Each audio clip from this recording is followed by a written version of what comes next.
Oops. Yep, game's up, so you can join in whenever. However,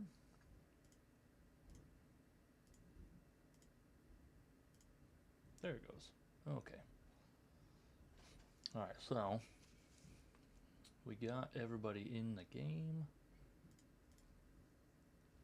and the game is up. Gilda, Mac, Owen, Wabu, and then obviously we know that Ryan's not with us tonight, so I'll just kind of low level be playing as Lowell, just inputting things as necessary. But for the most part, he'll be not there. If you guys want to interact with him, you can. I'll do my best to impersonate Ryan. But yeah. All right, let's do it. Let's do it. So welcome back to another session of Storm King's Thunder. Last time, you guys had made your way through the cave, cleared out the massive horde of rabbits and goblins and the Goblin King Hark, and had snuck your way into the main cave here. While you were in the other cave in the back room, you did find, I believe her name was Daphne. She was the lady in waiting for Lady Nandar. You guys told her that Lady Nandar was deceased and she became nearly inconsolable. You did manage to convince her to run out of the cave, though. By herself, yep. He did not escort her out, so I don't think she can see in the dark. You, who knows if she made it? But then you guys came into this large cave here and had another battle with 5 or so goblins around the edge, around the rim, and then 2 giant ogres that were sitting in the middle. Came out it relatively unscathed, and then you guys regrouped, took a short rest, I do believe. So I think everybody put in their short rest, and then that's where we pick up. So it's up to you guys. Where would you like to go from here?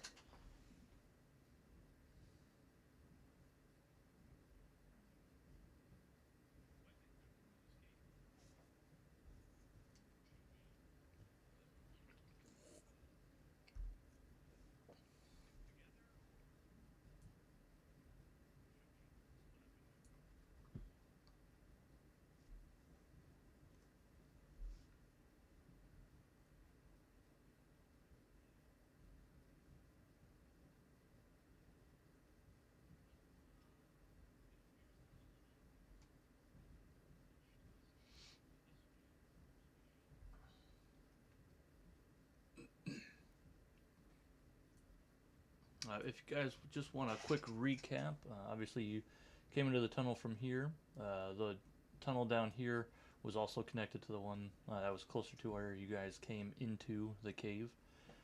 There is a little cave entrance down here on the southwest side that you guys haven't been in. On the direct south, there's a very large opening. That's the mouth of the cave that you guys initially scouted and decided to not go in that way. On the very north side, there is a tunnel that has a large ravine cut across it, and then there are the 2 passages on the east side that you pointed out. So,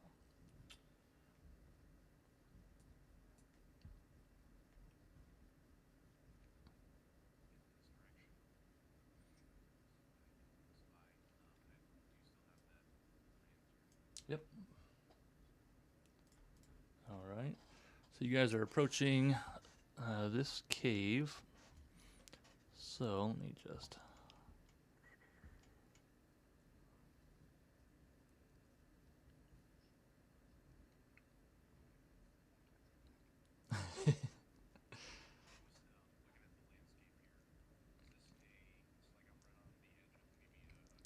Yeah, it does.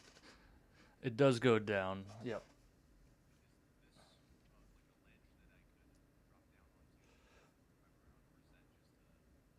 Yeah,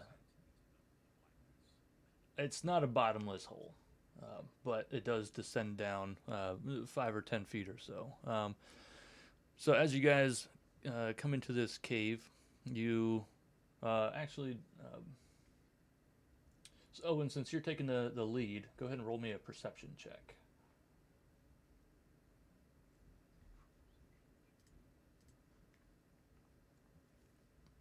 Okay, not bad. So you hear the sound of flapping wings as you approach the cave entrance. What you can see as you get right up next to the edge is the sound comes from this naturally formed pit in the middle of the room. There are the floor is covered in bat guano, and you can see on kind of the far side of the cave, all huddled together, there are what looks to be about 25 or 30 or so uh, villagers. You can kind of assume they're the Nightstone villagers, but they are all huddled there. Um, they are trying to remain as quiet as they can, so they're not making any noises. And then let me.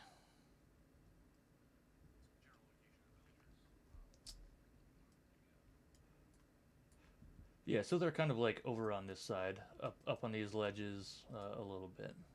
So, um, and actually, I take it back. The very center of the cave is in fact a very deep cavern. That's where you hear the flapping noises coming from.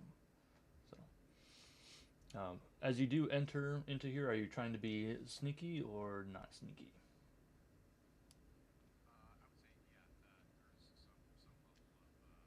Okay. So we'll just have everybody do a group stealth check. I'll roll for Lowell. Yep. That's actually not bad for disadvantage. Alright, Lowell's gonna roll his.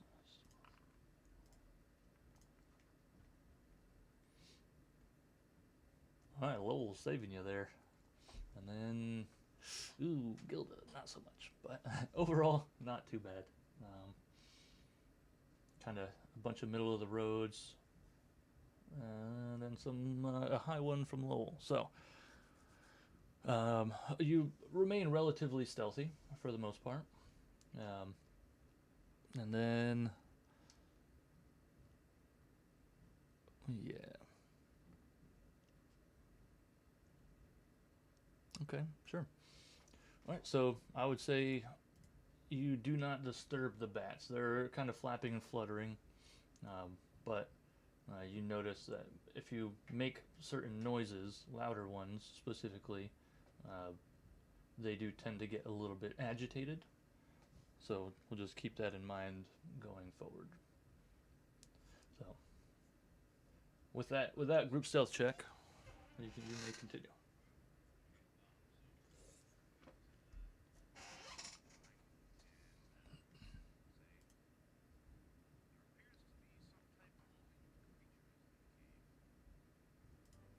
Bat? But the villagers do appear to be in this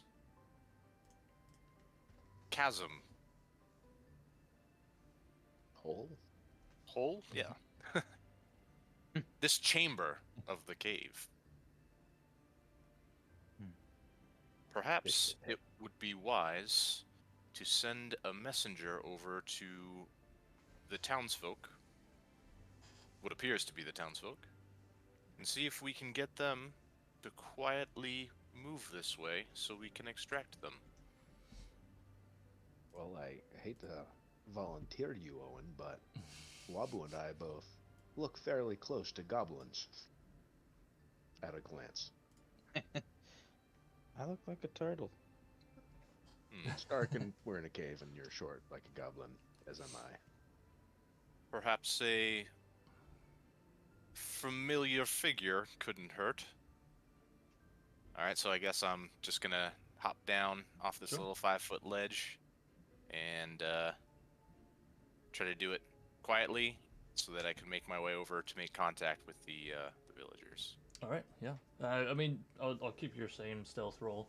Okay. So you were good enough, so you can sneak your way over there without disturbing any of the bats. I'll watch. As you approach the group, you can see most of them are huddled and very scared looking. There is a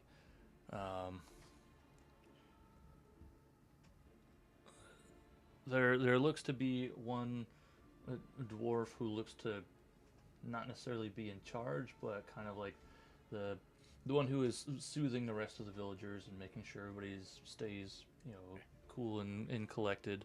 And he's kind of at the front. And I put a little token on there For the for reference for that guy.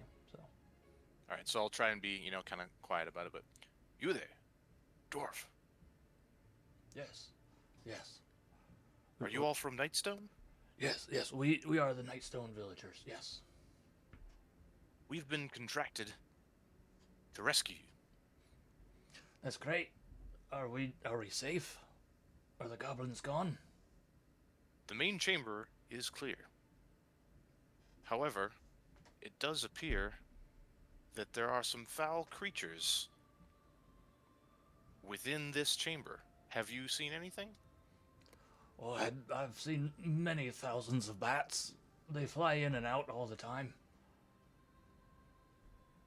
Then perhaps you could convince your fellow compatriots to head this way, and we will assist you out of the cave. Of course.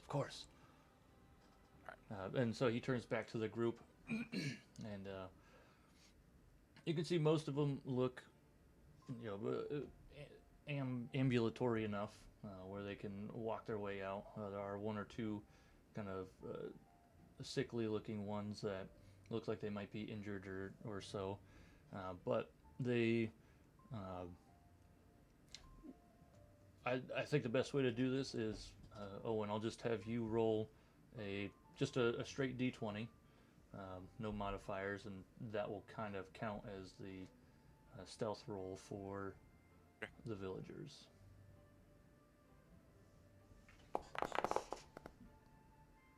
Okay. Somebody's coughing. I mean, they're not warriors, by any means. So, I'll say at this point the bats do. They hear the movement and they get a little agitated and they come flying out. And so with that, how do they want to do this? There's a bucket in the well type of scenario. Yeah. The old Knocked it Mines down. of Moria. Yep. All right. So anybody that's currently in the cave, so that would be Wabu and Owen. You guys roll me a d20. On a 1 to 5, you guys take 1 point of damage. Oh, hopefully I don't get another 1 to 5. Woo! Alright, Owen's safe. And Wabu's safe. Alright. So, you do manage to get the villagers out. One or two of them might have taken a little bite or a scratch from the bats, but for the most part, you guys Rabies! I hope not. But you guys do manage to get the villagers out, and you are now kind of sitting in the main cave here. I'll move my token. Yep. Alright. In the main cave. Alright, so I'll address the whole group. We've cleared the main chamber. Perhaps we should head out the first entrance that we originally entered. That's a great idea. Are any of you healers? We have a couple wounded that it would be best if they could walk on their own. Well, how many? We have two wounded here. Well, one he's unconscious. The other just looks like he's got a couple bad scratches. Well, perhaps I may be able to do something about that. So just as a general rate, so I have my lay hands pool, Mhm. Which does have the option to use 5 HP to cure a disease or neutralize a poison. Are we considering these ailments either like a disease or disfigurement? Would that function to... If you want, you can make a medicine check to see Or medicine check, okay. What's wrong with them. Okay. Yeah, so I guess I'll take a look. Okay. Do a medicine check here. 20. Nailed it. Very nice, very nice. So the one Nice. that's got a couple scratches, you can see they look like pretty deep scratches, and they might have happened a couple of days ago, and so they might be starting to get, a little infected. But you imagine if they could just get a little patch up, then they would probably be okay. As far as the other one, you see kind of this palish, elvish-looking figure who is unconscious, and based on a quick check of them, you see nothing wrong with them other than they are just unconscious, by means of having 0 hit points at the moment. So they are stable, but they're unconscious. Okay. So the one injured one, perhaps only he needs a bandage. So something. Is that something that I can apply? Yeah, I mean, generally speaking, everybody should have some basic first aid stuff, a little something to wrap around a cut or something like that. If somebody has a healer's kit specifically, then you can apply I do that. a pretty successful I- first aid. I do not. Could I? I mean, so since I got a nat 20, could I use the lay hands to cure the NPC or Yeah. get him? Yep. Okay. They have very um, few hit points, so you don't have to do a whole lot. Like one hit point would, fix them basically. And the one that's Okay. unconscious, same thing. If you give them 1 hit point, then they'll no longer be unconscious. They'll have 1 hit Alright, so- point, but they'll be able So to go walk. ahead and throw a hit point on each of them. Will Okay. that get them walking? Yep. So I'll drop my pool to 11 from 13. Okay. And so, the one that had the scratches thanks Sorry. you, and they say they feel much better. The one that was unconscious is about to join us. Okay. Let's see.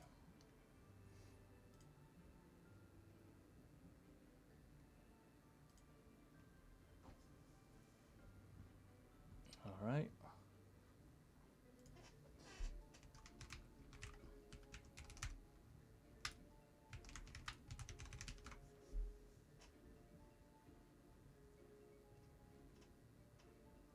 Should be in any moment.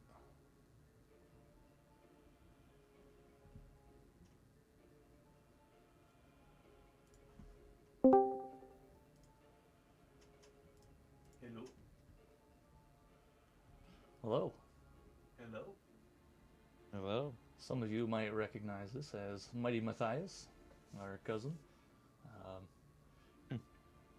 Cam and Travis, I know you haven't met Maddie, but he's one of our cousins, and he's gonna start. I've playing met with him. us. You might have met him once or twice. Is he going to be a recurring cast member, or is this just a one shot?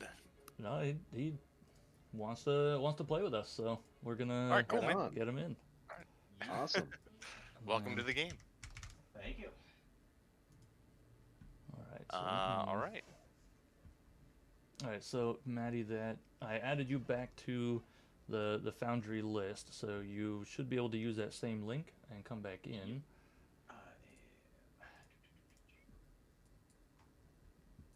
There's Maddie's character, no longer unconscious, and I need to do this to.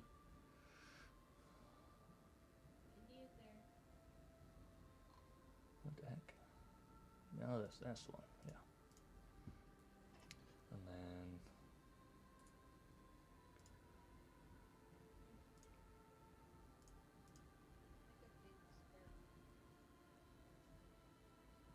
somebody saying something? Nikki's on the phone. Oh, okay. I like heard a quiet voice in the background. All right, Maddie. So you're in the voice chat. You're good to go. You're in Foundry. You should have access to your token. Can you move them around? Where am I? Yep. Okay. And let me just do that. Now everybody can see your name. And then that's good. Okay. Wait, there's a new character? Yeah, you weren't listening? No, my whole thing shut down. Oh. I don't know what's going on. How long ago did it shut down? Like your computer turned off? No, Discord freaked out and completely shut down. Oh.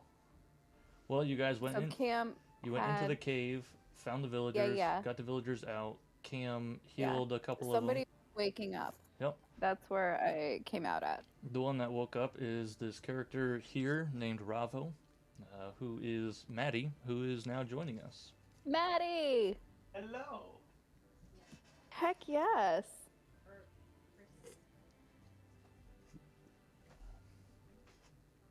All right, so I'll let you guys take it from here.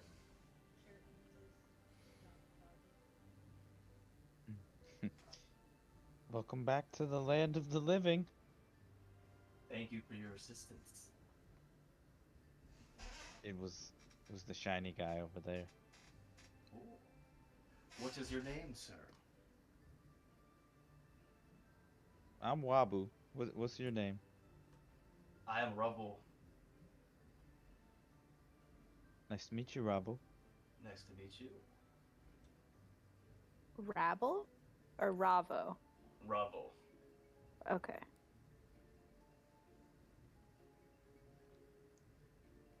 Well, Yeah, perhaps we should be on our way. Yes, let's get out of this cave. Shall we escort the villagers back to Nightstone? I'm not very smart, but that feels like a good idea. There might still be a cave or a section of the cave we haven't explored yet. Do we need to explore? Don't need to. There might be things to collect. Perhaps it couldn't hurt. Or maybe villagers, too. Them, too. But things. Should we just leave him here and go explore? I I think we believe- should vacate the cave, maybe come back. Or not. I think The, there's a little the side dwarven passage we could just peek into on our way out the cave. the dwarven leader does pipe up. He says, "If you say that all the enemies are defeated, we can make our way back to Nightstone if there are other things that you must do. But I do ask that you come back to Nightstone so we can thank you properly." Sounds like money. I Sounds like a plan. money. All right, come on, gang, follow me. Wait, what's your name, sir? My name's Morak. Morak. We'll find you. All right, I'll be there. That one name or your first and last name? Morak? Morak? Morak Grey. Is that it? Yeah. Grey.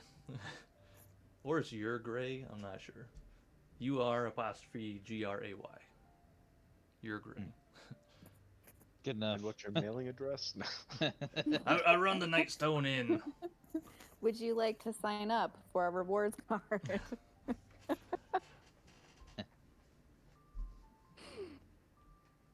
Alright, so with that, I bid you a goodbye and takes the villagers and leads them out of the cave. They are relatively familiar with the caves themselves because, you know, this is where they would normally go in time of trouble in Is the village. Ravo staying? Or is Ravo all going with the villagers? That's up to Ravo. Well, the villagers don't seem to have much for me these days. If you would be willing to take on another companion, I would be happy to join. Are you Yes, of feeling course, well yeah. enough? Oh, you know. Lowell does. Perhaps a does nice look long over rest would do you well. We're not Yes. resting in a cave. Right. When we get to Nightstone, I mean. Um, Absolutely. We'll get there. Well, perhaps we should do some exploring. Yes. Let's take a look around that corner here. Owen, can you even see? Lowell does notice that Ravo is joining them and is very injured, so he's going to go ahead and cast a cure wounds for. All right, you gain 11 hit points back. Perhaps we should wait for our injured compatriot. And our healer.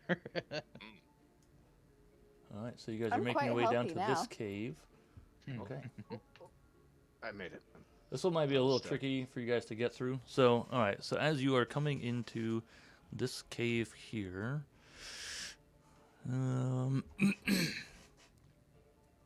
It's a little cramped in here. all right, yeah. So before you get too far in there, let me just kind of tell you what you're seeing. So, as you come around that corner, it's a pretty narrow passageway, as you can see, and you come around the corner. It does open up slightly. In this room, you see it's a 15-foot wide cave, 20-foot tall ceiling. In the middle of the floor, as you can see, there's this large stalagmite, and it's got a bunch of holes in it, 4 inches wide or so, 12 inches deep. You see at the base of the stalagmite, there's the remains of 2 goblin scimitars that are very badly corroded.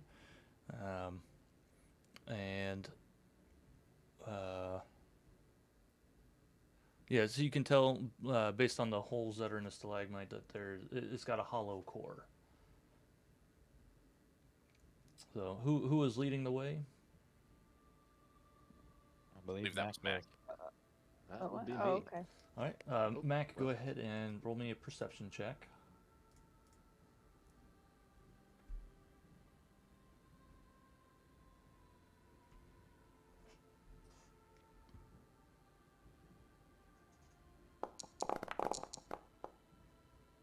Okay, nice. Ooh, big money, big money. So as you're looking at this stalagmite in the center, you kind of look into the holes, and you can kind of see this like black, oozy looking material that it doesn't fill the whole center. It kind of like lays flat at a certain level, but everything below that is black, oozy material. Ugh. Anybody know what that Touch it. is? No, I'm not gonna touch it. Touch it. You do it. I'll touch it. Yeah. Perhaps was our it? spellcaster has some available magic left to detect good and evil. Let me see what Lowell's got. I don't have that spell. Yeah, I would cast it, but I don't have any spell slots left. So Spent. You did take a short rest before. that I don't know if you should only recover come back. Spell slots. No. on that. Okay. After No, a long rest, right? With your yeah, it's spells. long rest. Some people will get some of their spells Yeah. back. So. Yeah, like let me. I think I get like my channel divinity back, but I don't get Yeah. Okay. spells. I get all of mine back, but I still don't have detect good and evil. Yeah. Unfortunately, Lowell doesn't have the ability to kind of do anything like that. No Looks detect like I'm magic. touching it. I'm gonna touch it. Okay. Oh, and you have that shield. You could touch it. Bump it. Nudge it with a shield. Can you Mhm. fit the shield through a hole? They're only 4 inches wide, so no. Unless you have a 4-inch shield, Looks Not like very- I'm touching it. All right. So you reach your hand in there, or Actually, you? is What Poke about there? you, compatriot? Bravo. Don't make him Dude. reach in. Do you know anything of this black goo? Do not believe I do. Go ahead and roll me a nature check. Ravo, and we'll see if you have seen this in the past.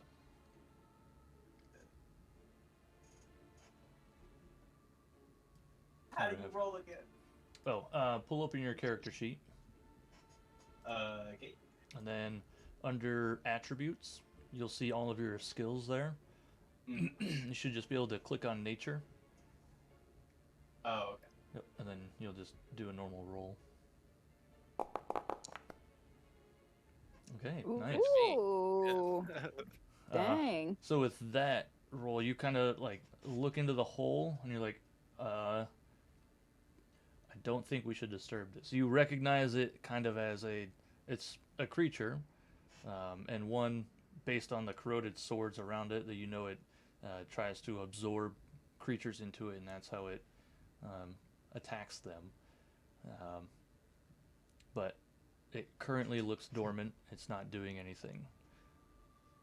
But if you were to disturb it, you would imagine that it would probably attack. Let's not go sticking our hands into that. I was Then just perhaps we should be moving on. gonna poke it with a rock. Don't do it. I'll listen to this newcomer. Oh, and He's you smarter look than me, down to I'm the sure. down to the right. That east cave looks completely closed off. There's nothing down that way. Okay.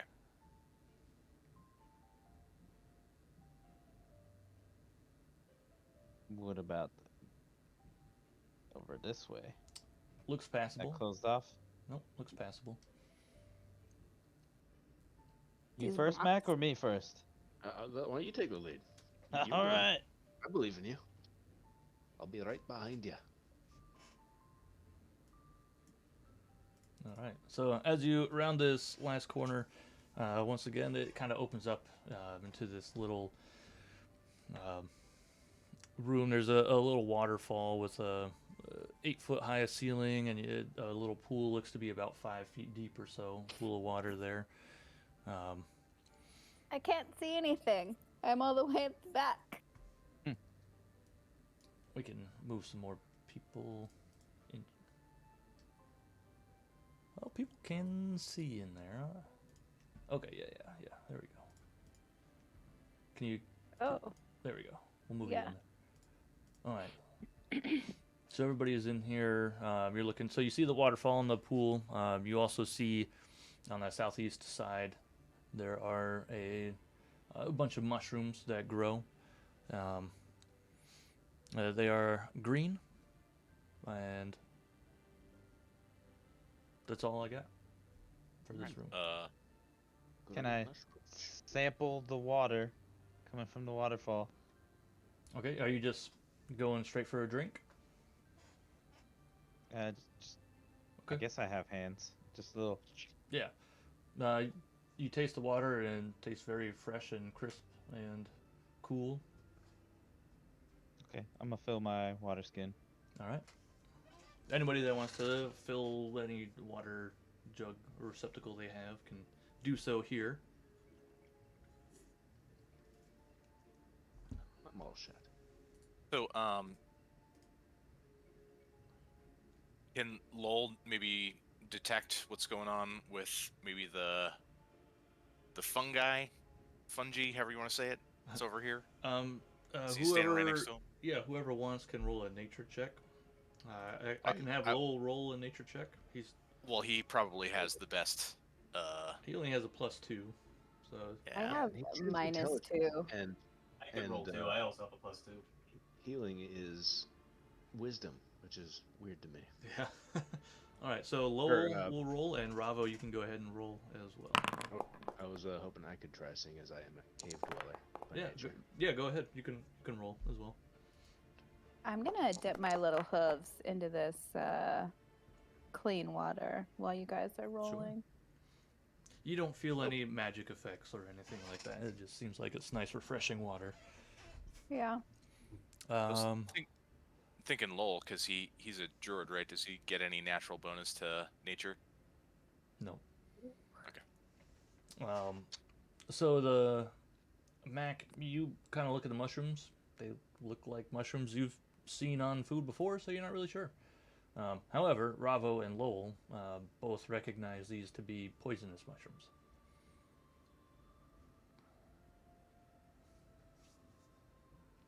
Do you think those are good for a snack? They look delicious. Probably Mhm. not.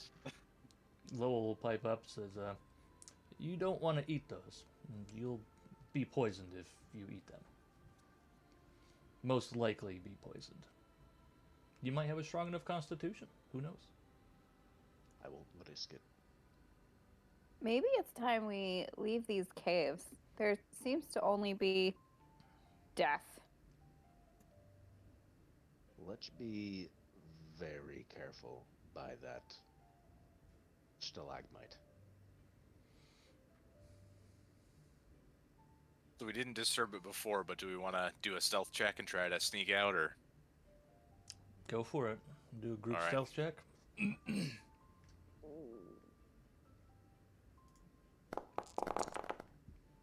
I'm sorry, guys. The disadvantage. Oh. Yeah. I We got Hell you. yeah. Yeah. All right. don't think. So you guys can I- start sneaking your way out. Oh. Come on. Owen leading the way. Owen, Had an 18 to Owen that. can't see. All right. What's going on Wabu, here? Wabu comes around, Wait, hold on. and you guys rolled an all 18. see that this black ooze has made its way out of the stalagmite. Oh. God. And I need you all to roll initiative. God damn it, Owen. Owen was, not the sneakiest, but Click. It won't let me roll because there's Yeah, no it's, active it says combat. there's Oh. no active encounter. Yeah. all right, now you're good. Alright. Okay. There we go. That is not good. Let me roll. Here we go. Come on. All right, so we got Lowell. That guy. Just Gilda needs to roll. I'm Alright. trying. All right. Okay. Oh. And then, yep, Ravo's in there now. So Ravo, you go ahead and roll. Bravo. Okay. Jeez. Nice roll. Heck yeah. Beginner's I luck. got an. He's got Nat some. He's got one. some 7. bonuses to his initiative. That's real nice. Yeah. Yeah, normally you only get to add your dex modifier to your initiative, but he gets to add his dex modifier and his wisdom modifier. He's quick. All right, so we've got our marching order here. I think Owen was in front, but if Mac, if you wanted to jump around him, you can. It's up to you, however you guys want to come into this battle. But we'll go ahead and my start. track record of going in the back, I think maybe this time I should start in front. Yeah. All right, so we're gonna start with Ravo. I did, sit with him for a couple hours last night and a little bit earlier today, and caught him up to speed a little bit. So it might take a minute for the first turn here or so, but Take your time. This your first time playing Dungeons and Dragons? Yeah. Cool. we got another beginner in Me our midst. too. So Okay. all right, so remember you got an action, a bonus action, and movement. Yep. And you can move through other characters, like your friends. You can move through that, no problem. You can't end in a space that another character occupies, otherwise you take damage. Okay. And you can move through the space that an enemy occupies, but it is considered rough terrain or something like that, and it takes like half your movement. So Okay. Okay. that's probably not entirely right, but Assuming I remember everything. Let's see. So I have a +10 on my movement, correct? yep, you get. So this is a first round, so you have +10 movement, and if you do hit, you get that extra attack damage. Ew. And in order to do melee range, you have to be within 5 feet. Yep. and I guess I didn't explain this before, but there is such a thing as flanking bonus. You just have to be on the exact opposite side of the enemy as one of your allies are. Okay.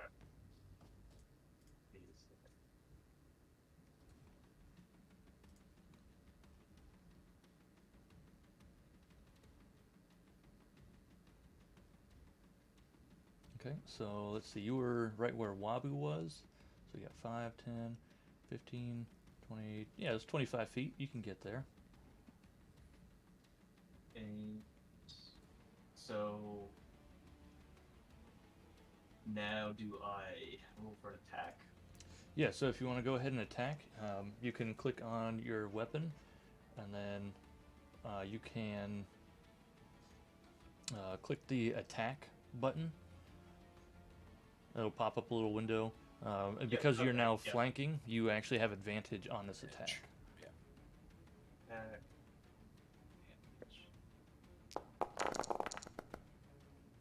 Okay. Good thing. Mm-hmm. Well, I don't know if it's it's a really giant, big ooze ball. They're not that hard to hit, but True. you do hit. a 2 probably would have not been great. Natural Well, 2. even with his natural 2 and the bonuses, he would have still hit. Okay. Yeah. So, all right. So can't miss. you did hit. So go ahead and roll your normal damage. Okay. And do I click the damage then? Yep. Now you click damage on it.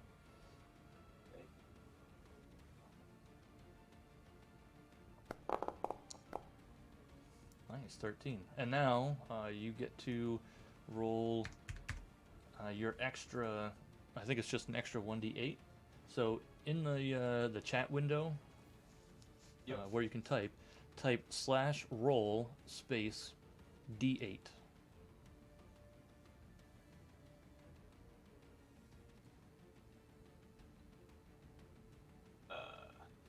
Slash roll d8. Yeah, make sure there's a space in between the roll and the d8. There it is. Nice. All right, extra 4 damage on top of that. Not bad, not bad. So that's your. You still have a little bit of movement left. If you wanted to move somewhere else, you could. So that's your action. Now you also have your bonus action.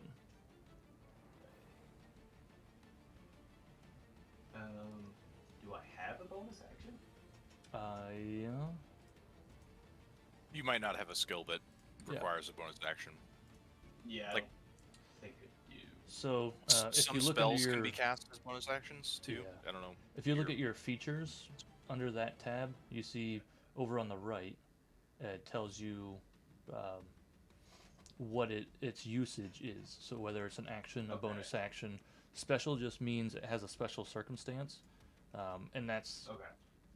not applicable anymore because we're past the first turn now. All right.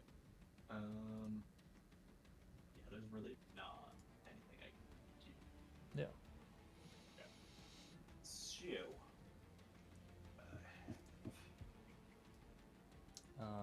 Let me just check real quick. I gotta look at something. This is. That was piercing damage. Okay, yeah. So you quickly get around to the other side of this guy, stab him with your rapier a couple times real quick, do some damage. You can't really tell like whether or not it's doing damage because it's just a giant blob. Like it doesn't have face, so you can't see emotions and stuff like that. But Yep. it looks like maybe you chipped away a little bit of the ooze or something. So I'm gonna move. and remember, if you stay back where you were, other people that attack from where Mac is would also get a flanking bonus. Oh, they do. Okay. Yeah, other people Then get the fine. flanking bonus as well. So Okay. Then I'll stay right there. okay. So under the And- combat tab, sorry, were you done? Okay. End turn. Yep. In turn, that brings us to Mac with Lowell being on deck. All right. I will quickly drop into a crouching run and risk that attack, and I make my way up into this area Okay. to put some distance between me and the enemy. Yep, it's going to go ahead and take its attack of opportunity.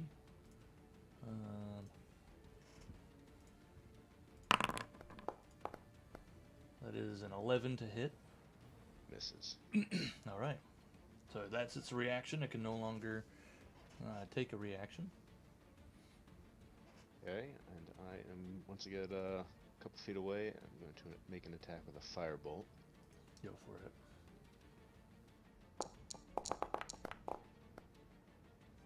13 will hit. Oh, sweet. Like I said, it's just a giant blob. It's pretty hard to miss. Oh, okay, there you are. Aim for his butt cheeks. Ooh, got the fancy dice. 7. Nice. Ooh. Ah. All right. So you shoot it with this flaming arrow. It just kind of like hits it and it just kind of sinks in. Again, looks like maybe it did a little bit to it, but you can't really tell. We'll move back just a little bit. And end my turn. All right. So that'll bring us to Lowell with Wabu on deck. So let's see what Lowell's going to do from back here.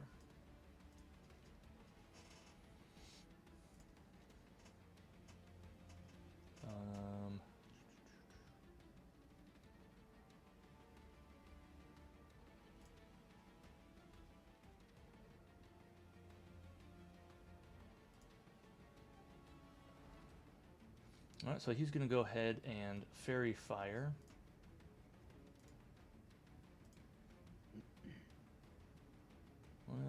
Bravo's going to get caught in it, but that's not that big a deal. I believe. Let me just double check. It doesn't do damage. It might give the enemy advantage. Yeah.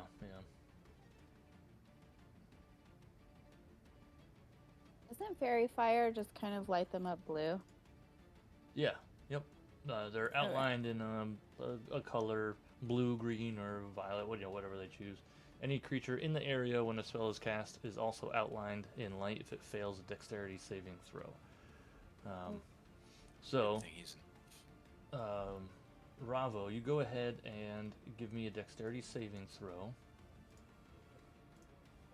The way you do that is on your character sheet, you'll click on the word dexterity.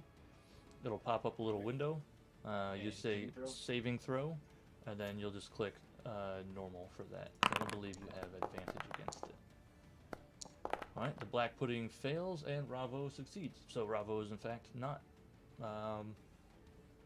lit up by that, so he is not affected by the fairy fire. But this big old blob is. Let me get that on him. Does it even have dex? It's like 5, so not really. It rolled an 8, but it had a -3 to its modifier. So, all right. Actually, did you guys see the black pudding saving throw? No. no. No. I did see you put Fair Fire on it though. Yeah, I think I did it as a private GM throw, which I said I wasn't gonna do, but I forgot. So, all right, and with that, I think Lowell's gonna sit here because he's in a pretty safe position. Got a lot of guys in between him and the enemy, so he's gonna go ahead and end his turn. So that brings us to Wabu with Gilda on deck. Actually, Alright. yeah, I know what this is gonna be. Putting myself right here. And I think as my bonus action, I'm going to cast Hex. Put Hex on it. Okay. Is there any saving throw or anything for that? No. Okay.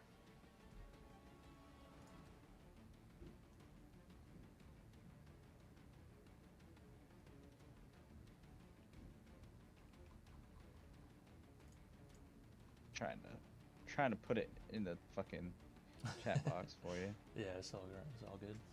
Hmm.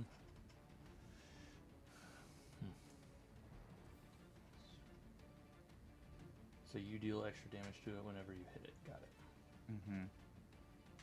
And then I'm going to cast Eldritch Blast. All right, hit it. Eldritch So, Blast. Advantage, right? Advantage, yeah, because it's got fairy fire. And you know what? I don't have a good hex thing, so I'm just gonna say.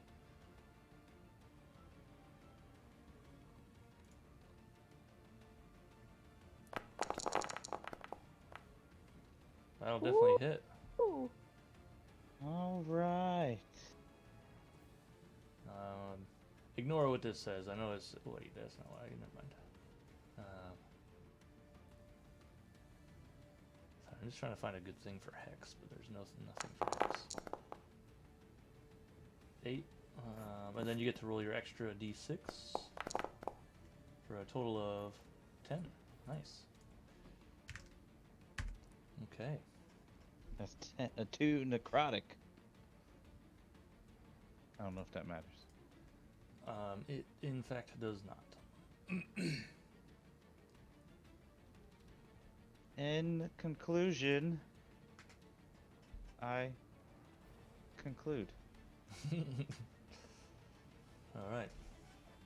Now that you have concluded, has Gilda with Owen on deck.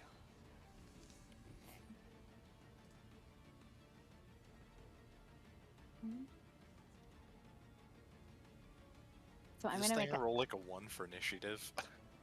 It did not roll high. Remember, initiative is your d20 plus your dex modifier, and it has a -3 to its dex modifier. Yeah. So I'm gonna take a running jump and kind of vault off of Owen, Okay. and I'm gonna make an unarmed strike on this guy. I'm just gonna like straight, almost like Superman punch him Nice. or- I like it. into this. All right. I know that said arcane hand, but that's my initiator for hex being on it right now. Okay. Do I get advantage with attack? Cause he's Yep, because he's fairy Uh, fired. Yep. Also, and where you're Yeah. standing, you would be flanking with Ravo, but that'll definitely hit. yeah. And damage. Is that also? That's just normal. Never mind. Just normal. Yep. Okay. Big money. Big money. 7 points, not bad. So I'll bring it to. Take it. All right. So that's And then- your action. That's my action, and then I'm gonna use my bonus action and do flurry of blows. Okay. Boop, boop, boop, boop, boop. I Are don't know you- how to make punching sound effects, but I mean, that's pretty good. Yes, I've heard. yeah. Are you using your key point to enhance that? No. Okay, gotcha. So just one Just- extra unarmed strike. Mm-hmm. All right. That'll hit.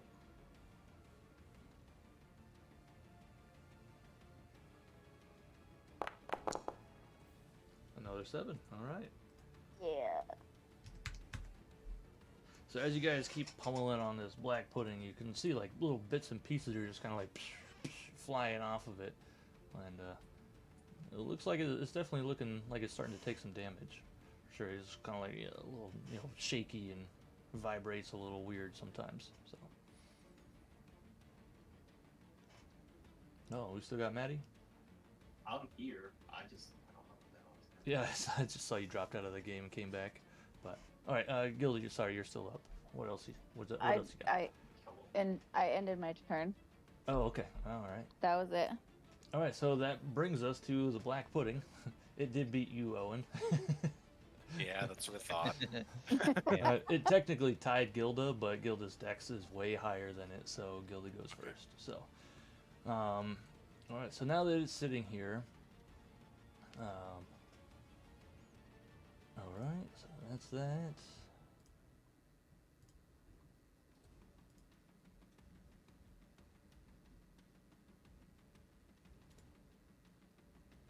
So it's gonna go ahead and just kind of like start crawling up the wall a little bit. It's gonna stay in range of, well, yeah, it really doesn't have a whole lot. So it's gonna go ahead and attack you, Gilda,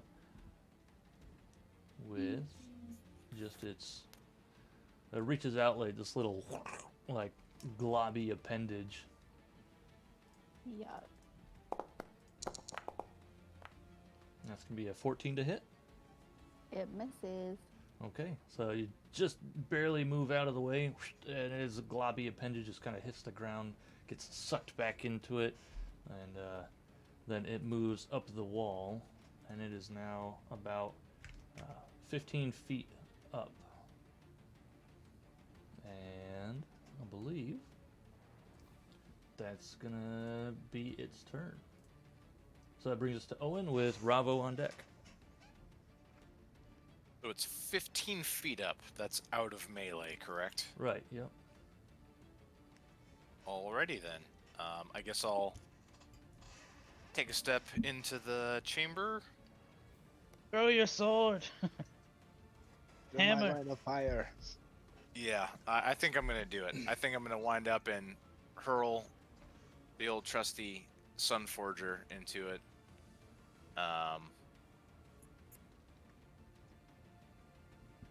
So Do it. I guess that Can is you? a. Oh yeah, you can. Yeah.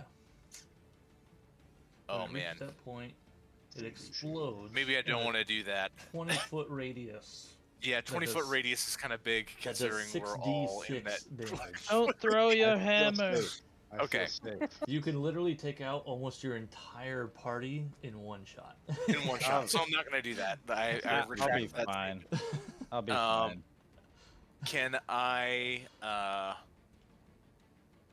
guess it's not equipped. I guess it's an action to equip javelin. I don't know if it says it's an action, but I'll say you can use it think as a it counts bonus as- action. I think it counts as an interaction to draw a weapon as long as you just drop whatever else is in your hand. Okay. Sure. yeah. Yeah. I'll allow All it. right. I'll equip javelin and go ahead and hurl a javelin at the blob as it's climbing the wall. So, do I still have advantage? It's still fairy fired. It's right? still fairy fired. Yep. So,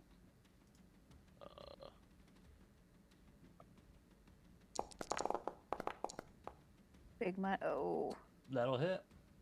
okay. Wow. I told you its armor is terrible. That was. Oh my god. Kill one. Yeah, I mean, not great, but Not an Thankful bonus. Olympian. again, just like another little piece, falls off. The javelin just kind of like sticks in it and just like slowly gets absorbed. All right. All right, and I guess that'll end my turn. Okay.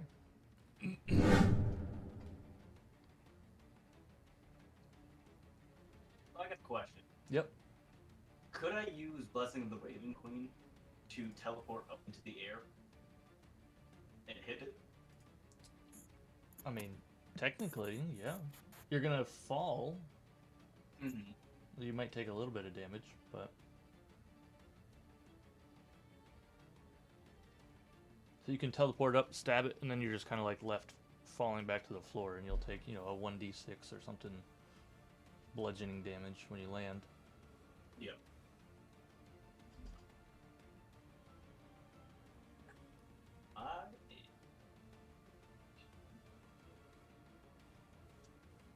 Oh, by the way, Owen, your javelin, you can remove that from your inventory.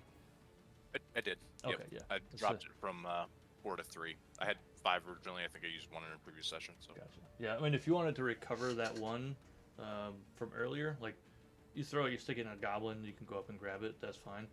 But this Okay. ooze absorbed it, and you could see it was like kind of like bubbling and stuff. So it's completely corroded and gone forever. But sorry, back to you, Ravo.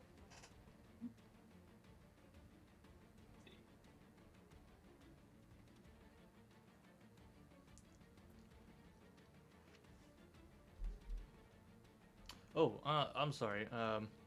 Gilda and Ravo, you guys can go ahead and both make an attack of opportunity because it did technically move out of melee range from you when it went up the wall. Does that mean I just get an action, a free action? Just a regular attack. So punch it with your fist or whatever. Okay. And Ravo, you just do like a regular attack with your sword. Okay. Do I roll for that, or is that just at any point? Yeah, you'll do a standard attack roll to see if you hit, and if you do hit, then you'll roll your damage. It'll still be at advantage, right? It'll still be at advantage. Yep. Sorry, I forgot about that. Let's see.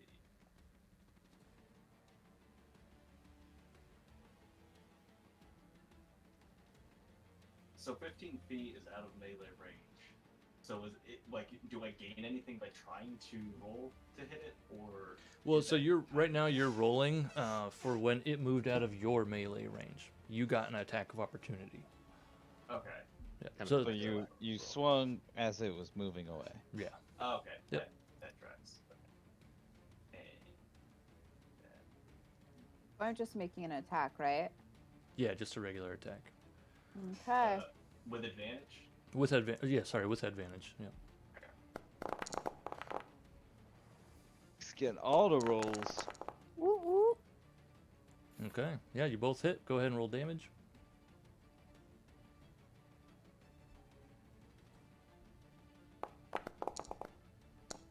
Shit. Yes. Nice. Wow.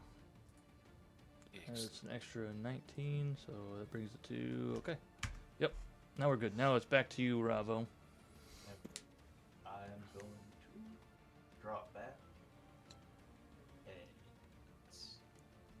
end my turn. All right. So you haven't done anything on this turn yet. That roll was a retroactive roll for when Yeah. it moved away from you. Yep. So, yeah, if there's nothing that you can really do on your turn, that's fine. You have a knife you could throw at it? I don't believe so. In my inventory, I don't have anything. Also, keep in mind, anything you throw at it, you're probably gonna lose. Yeah. The common knife. Do I have those silver darts, or Mac? Do you have those? I don't have those. I think you took him, Gilda. Pretty sure. Okay.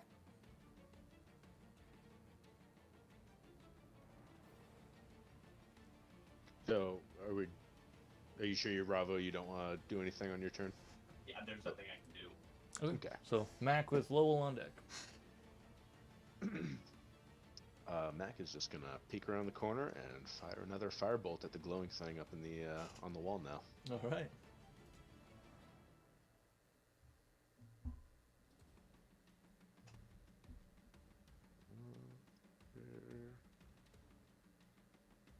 So confusing sometimes.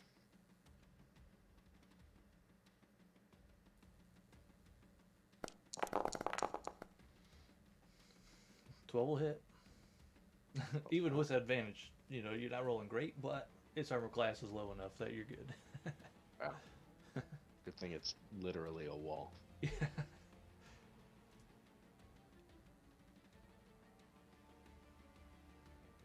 Oh my god. And 3 fire damage. All right. And as you guys keep hitting this, you keep tearing little chunks off of it and stuff. Like it seems to get smaller and smaller, and so you imagine it's definitely nearing the end of its life. It's definitely feeling like it's looking a little rough.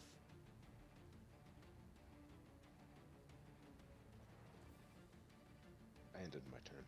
Okay. All right. So that's going to bring us to Lowell, who's going to take just a couple steps forward, and then where is he?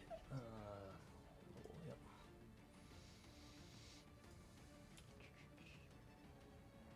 And then he is just going to go ahead and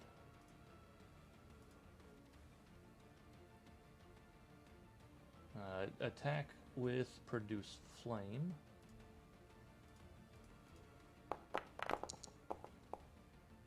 14 to hit. That'll hit. And that's going to be 1 point of fire damage. And that'll be his Seeing turn. that he's got +9 on his attack roll. Yeah. Oh, wait. He had advantage on that. So Yeah. let me just... I'll just roll again, just double check to see it wasn't a crit. So Okay. not a crit, so we're good. Alright, so yeah, that brings us to Wabu with Gilda on deck.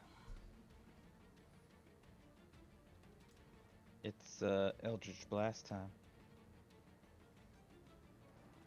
I don't think Bring you it can down. actually miss with Eldritch Blast, can you? I think you have +7 bonus or something. We'll see. A 1 misses. Yeah. Oh yeah. Well, yeah, technically, yeah. So yeah, Looks like I a have 25 is gonna hit. Yeah. Plus 8. So we got this guy and this guy. Okay. Tell me how it happens. Yes. I know. Sorry, Owen. I'm gonna blast him, right? And it's gonna explode in the shower onto Owen. Sorry, man. All right. Okay. Go ahead and wipe the black goo off of me. Gotcha. All right. So it is dead. And I then don't know what I'm doing. so. Oh, and as you go ahead and wipe this black ooze off of you, you realize that it kind of burns a little bit, and then you look over at your compatriots, Gilda and Ravo. You also, you didn't recognize it at first, but as you every time you hit it, melee, whatever, it splashed a little bit of its ooze up on it. It is slowly corroding or burning a little bit. So everybody will take. Sorry, Owen. I Let me didn't know. do a.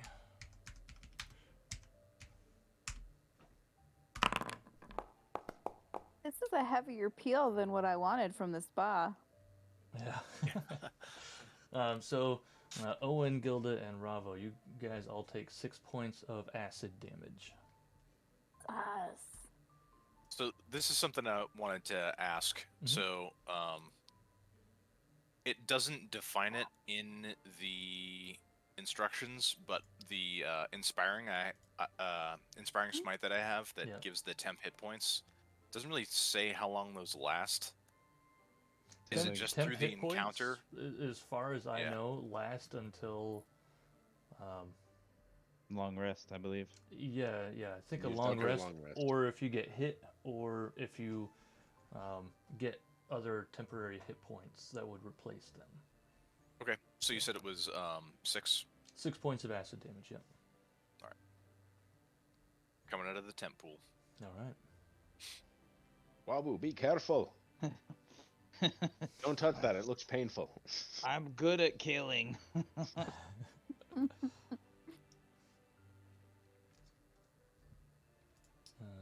I want to get rid of that guy. Okay, there we go.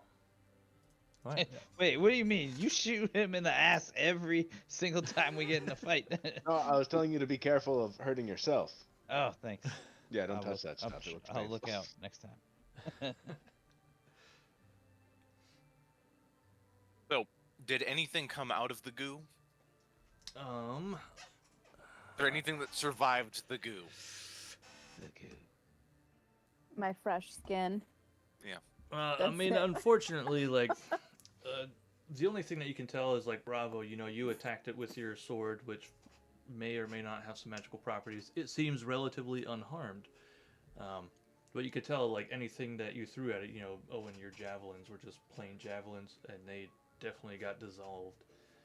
So you kind of imagine, like, based on the state of everything and the scimitars that you found corroded at the base of the stalagmite, anything non-magical that touched this thing just got corroded into oblivion, and so nothing dropped out of it. Okay, so there's no goodies in that goo.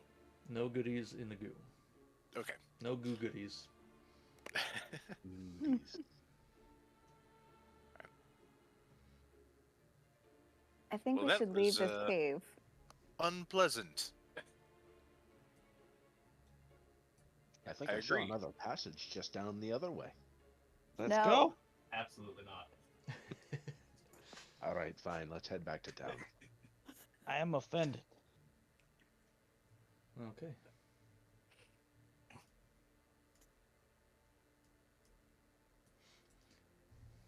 All right, so you just get to the mouth, the entrance of the cave, and then there's nobody there. So, Okay. you guys make it all back to Nightstone. It's about a mile or so. So as you guys Are are you gonna traveling, move us?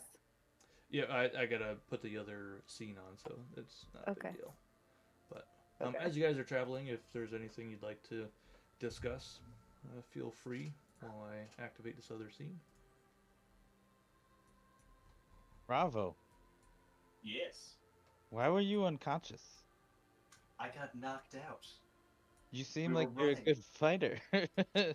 How did you get knocked out? There were many goblins that we fled to the caves because there were some cloud giants that were throwing boulders at us, and we ended up running into some goblins, and Right. kind of got captured. Is I that remember. why? Is that why there are giant holes in Nightstone? I cannot say. I have not been there long. Well, me either. Can't say I want to stay very long. When we left it, it was kind of a mess.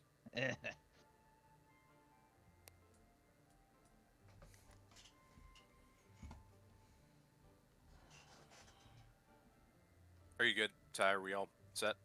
Yeah, I mean, you guys keep On the map? Okay, sure. chit chatting if you want. You guys, I mean, you're on your way back to Nightstone, so We can march right into the old village here. sure. What the Do you heck is suppose this they have lady buckets? out here? What lady? Is that our elf friend? Oh, that's just a scout. Oh. Yeah. They were supposed to Buckets? go away. Of beer? Of beer.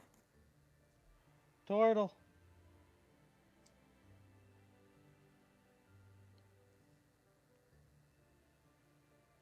The bridge Oh. is nice when it's down. Yeah. Aren't we that's more supposed to inviting. see Marvin Succotash? Who? It's Morak the dwarf. Yeah. I'm gonna be disappointed if we don't find a Marvin Succotash. He's real, I'm telling you.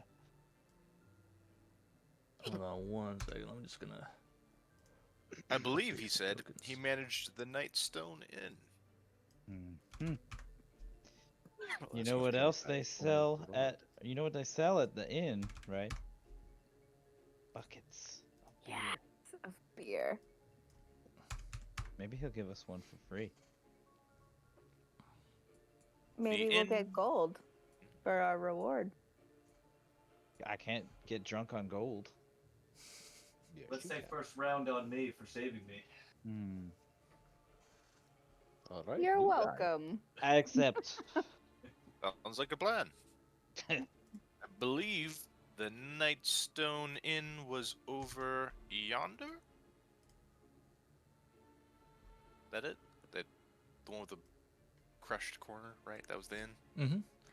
Okay. Place used I to have really pizza and imagined ramen, your I believe. character doing the whole like, is it that way with like the flex, and the pointed finger.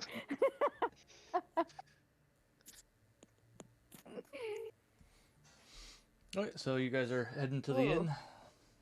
Are these our friends, the seven snakes? Seven snakes. They're still hanging around. I'm going to actually try and avoid them a little bit. Not obviously, but take a wide berth around. Okay. They seem, preoccupied. All the villagers came back, so they're, mingling. You can kind of tell. It kind of looks like they're trying to exert a little bit of control over the villagers, but they don't seem to be having much success at the moment because the villagers are tired, cold, hungry, upset, frustrated, everything, and they're just kind of ignoring the seven snakes. Hmm. So, What time is it, by the way? at this point, it is. Well, I guess that didn't really change anything. It's late afternoon. You guys did manage to get to the cave pretty early. You were in the cave, for a couple of hours, walking around. A couple big battles. It was a lot of short rest in there. So it's definitely late afternoon, nearing nighttime. Sounds good. I'm going to ignore the 7 deadly sins. I got beer on my mind. Mhm. I think beer is one of the seven deadly sins. I'm gonna follow Wabu. Gonna be Okay. hot on his heels. All right.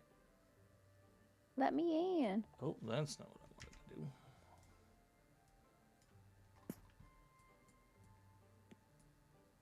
All right. So you guys are all.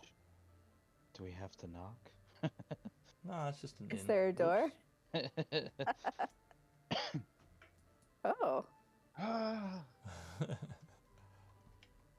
It's a long trip. Still Hang on, can't everyone. It's a get loading over that screen. first day. Who was it? Was it Ryan? Said, I'm being sucked off. Yeah. Something like that, yeah. Can't get over that. It's on YouTube. It exists. We can figure it out. All right, so you're all in the inn. Obviously, it's still in shambles, still a wreck. Where are we on this map? Sorry. This is the building Bottom that you are right next to. You guys are now just inside the building. As for your Right. physical Okay. location, Sorry, I found you're- it. Yeah, you're on the right Yeah. side of the map. Sorry. So you do see there are a couple of villagers, obviously, in there. The inn being probably one of the most popular places in the town. Everybody's trying to help Morak clean it out and start getting it repaired as best they can. And they trying to push these gigantic, 400 or 500 pound boulders out of the inn. Not very easy. Clearing out a lot of the rubble. You do see that one person's kind of in the back. Most of the kitchen was destroyed, but they are trying to piecemeal some food together for most of the villagers. And you do see Morak kind of in the main room helping to try and push one of these boulders out.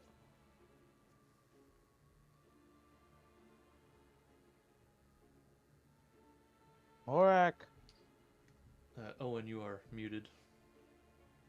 Can I Mm. try and help push one of the boulders? Sure, go ahead and make a strength Perhaps check. the one that Morak's on.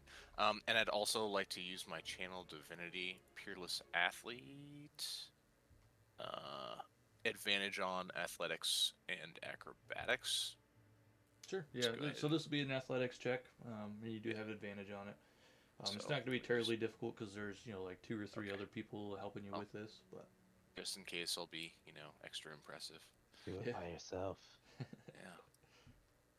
Gotcha. Advantage. Ooh. very nice, yeah. You almost seem to just pick the rock up completely by yourself. Little help was from some of the other villagers, and easily get it out of the hole or the crater that it created. And there's just kind of a back door there, and you guys can kind of roll it out of the back door, and it's no longer in the room.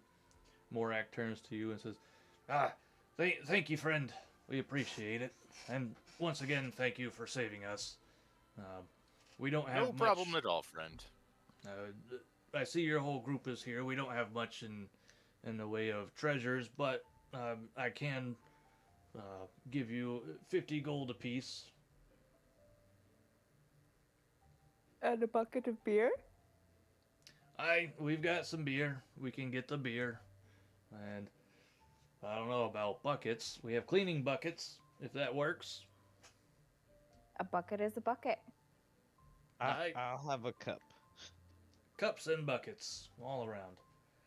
So he runs off to the kitchen and grabs a couple drinks for you guys, and then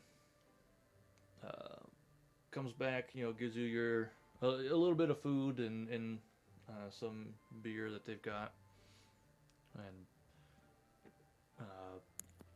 he as he's handing this stuff out, he says, you guys seem to be fairly competent. I would ask a mighty task of you if you are willing.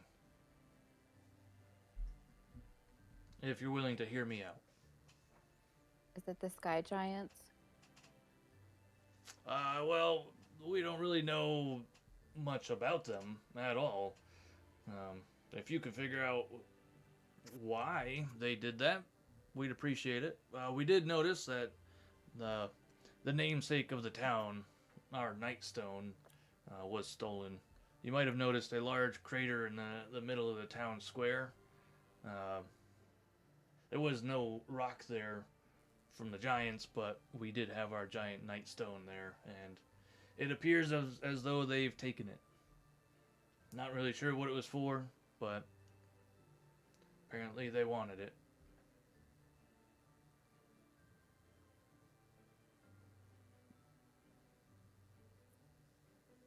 I'm quite preoccupied with the ground, but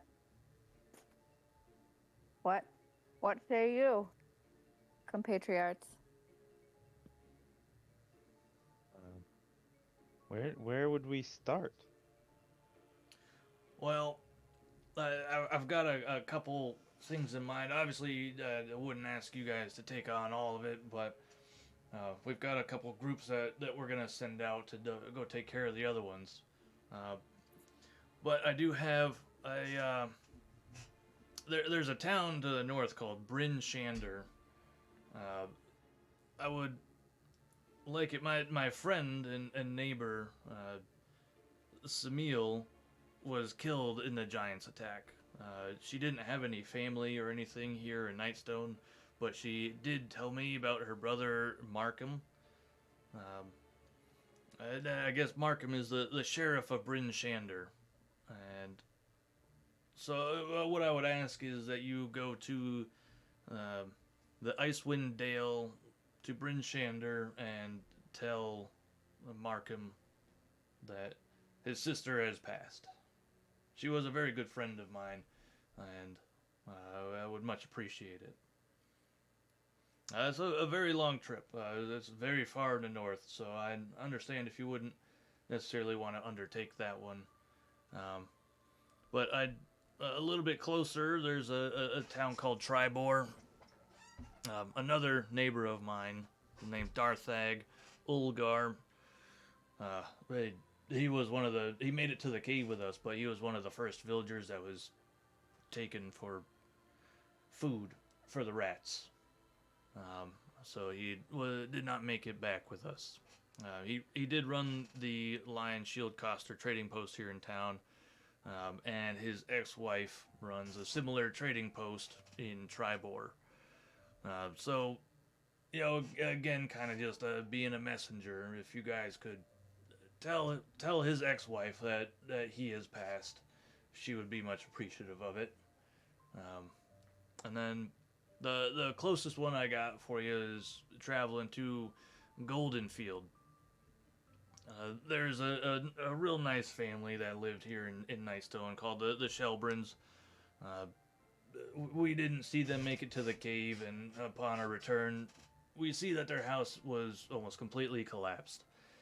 And so they were definitely killed. But they had a son named Miros who lives in Goldenfield, and so they would want to know that their family was killed. So they're not terribly difficult missions. Some of them are a little further away, but I would ask if you could take on one of these, three 3 missions if you could.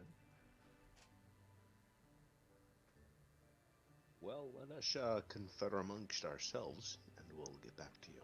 Absolutely, absolutely, and please, feel free to help yourself to beer and food here. I think some of the rooms upstairs are untouched, so you can stay here the night if you like. And please let me know if you need anything. A question before you go. Is there anyone in town who could perhaps help us with steeds, should we undertake one of these journeys?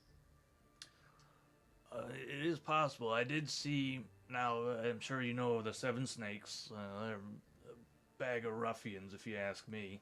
Up to no good. You might have seen their riding horses on the outskirts of town. Now, we have no kindness for the Seven Snakes. They've done us no good. We don't really care for them. Not saying their horses are available for taking, but their horses are there. As for us, we don't really have any horses on our own,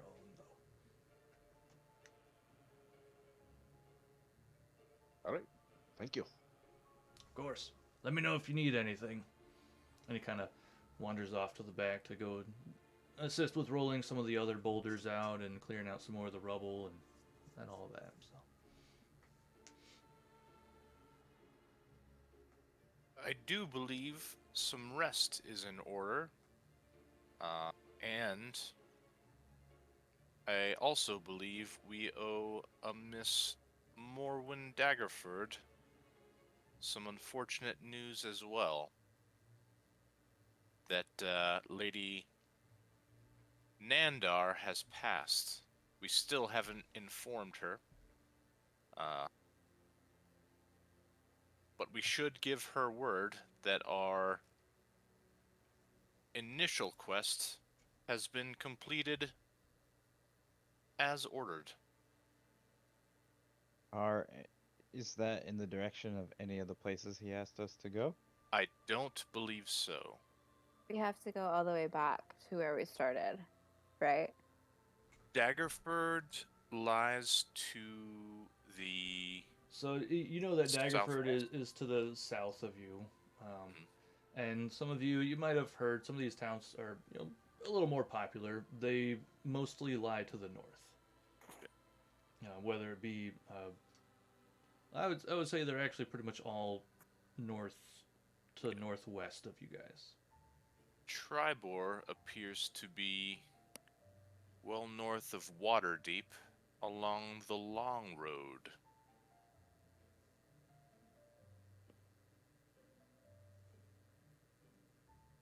That means nothing to me. I do not know much about the town of Goldenfield. Perhaps that is a short ride. Right, there's Tribor.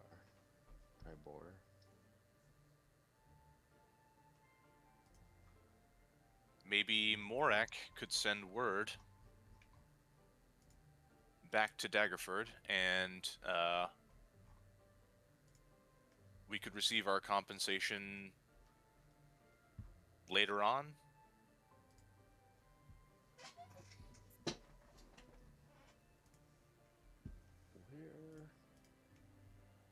We were already paid.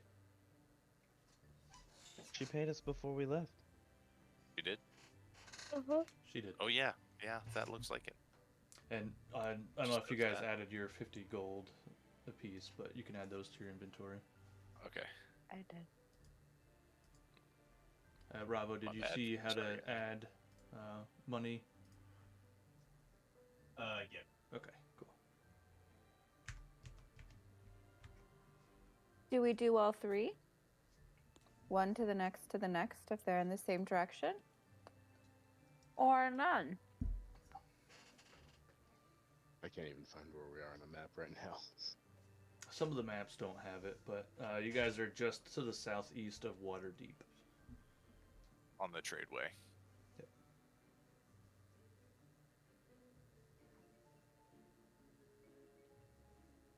Yep. None of you really have a map of the area.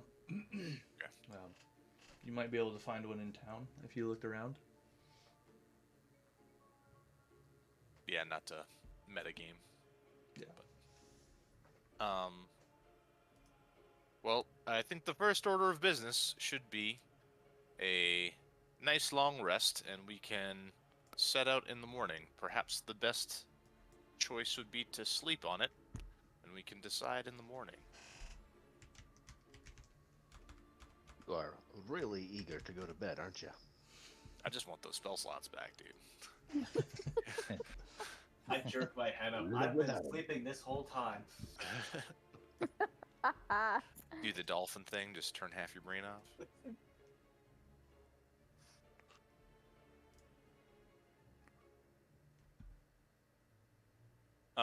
Yeah, so are we up for taking a long rest? Not yet. Nope, Okay. not yet. There's beer to be drank. Mm-hmm.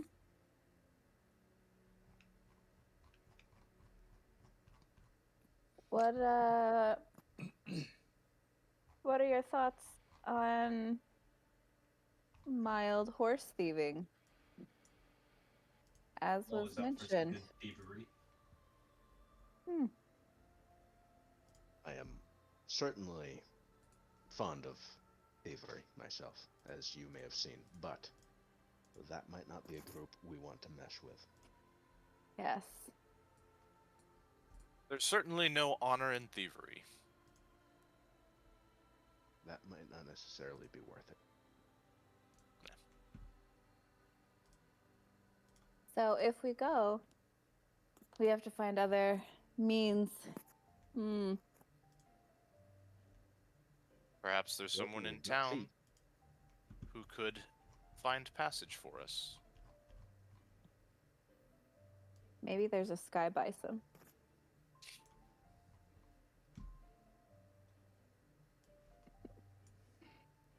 I don't really like horses. I'm short. They've I'm got gonna, donkeys. Go ahead and just take a minute and exit and go look for an outhouse. Okay. There is a bathroom in the inn. We'll say it's undamaged, if you would like. Or you can head out and try and find something else. I'll say if you're heading out. Oops, I didn't want to do that. There we go. Alright. You're back out now. Slow So, trip. Bravo. Looking for a Yes. reason to move along, huh? Yes, I never stay in one place for too long. Get cold Interesting. feet. Not a big people person, so I try to be out in the wilderness as much as possible. Good news, I'm little people. Yeah, I should mention that when you look at me, you see a very, standing at almost 3 feet high, a deep gnome, so a very dark complexion with a little handlebar mustache and beard thing, and a English flat cap with a bunch of leather armor and a cloak on. I'm basically a turtle. I'm like a human in a turtle shell. And I'm small.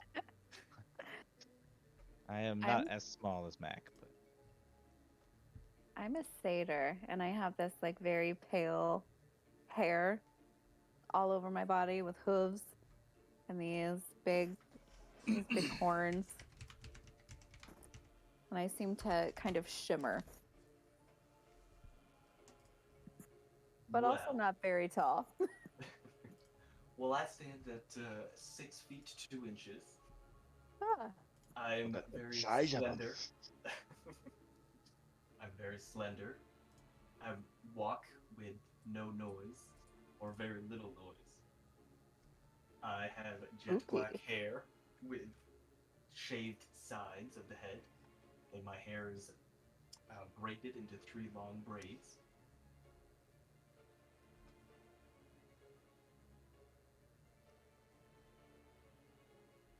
And I have a resting bitch face.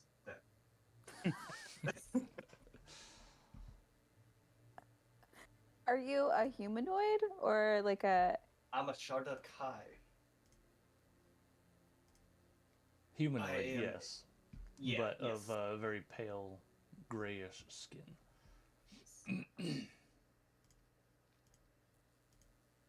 Is that in like the elf family? Yes, it is Okay. a shadow elf. Ooh.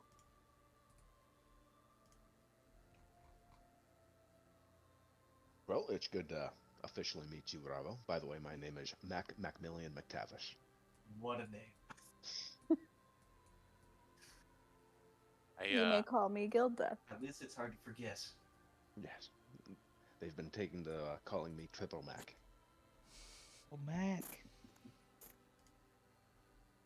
At this point, I'd like to return from the restroom. Right now, I'm stuck on a wall. Oh, yeah. One second. I can. Didn't quite make it all the way there. Up at the top, can you guys see a new button called the North? Yes. Yes.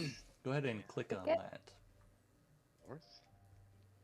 No. Or at the top. Oh, that top. I do not own a token with vision on this scene. Nope, that's fine. You Neither guys do don't need I. a token here. Not at the moment. Or vision, apparently. So I'll say, kind of as you guys have been like walking around the town, and you did a little exploring and probably some asking around. Somebody had a map for you, and this is the map. So as you can see on the coast near Waterdeep, It is black. is black. because we don't have tokens Oh, with vision, 'cause it's you all don't- black. yeah, gotcha. Hmm. Well, hold on one second. Can you see now? Black. Still black. Okay, all right. Oh, There we go. I can Hey. see. All right. It's a weird size map. You guys are clearly not this large when it comes to. I'm in the Forlorn Hills. Yeah. I But yeah, could be. so you can see you got Waterdeep right on the coast in Daggerford. That's where you guys came from. Just north of Great. Daggerford is Nightstone. Mhm. And so I'll move Wabu there because just to the north of where you are now, you got the Ardeep Forest. That's where the Dripping Caves were, and north of that is Golden Fields. So Golden Fields is pretty close. And then if you were to follow the long road, I believe it is, up north, that's the dark red one. You'll go through Westbridge up to Tribor.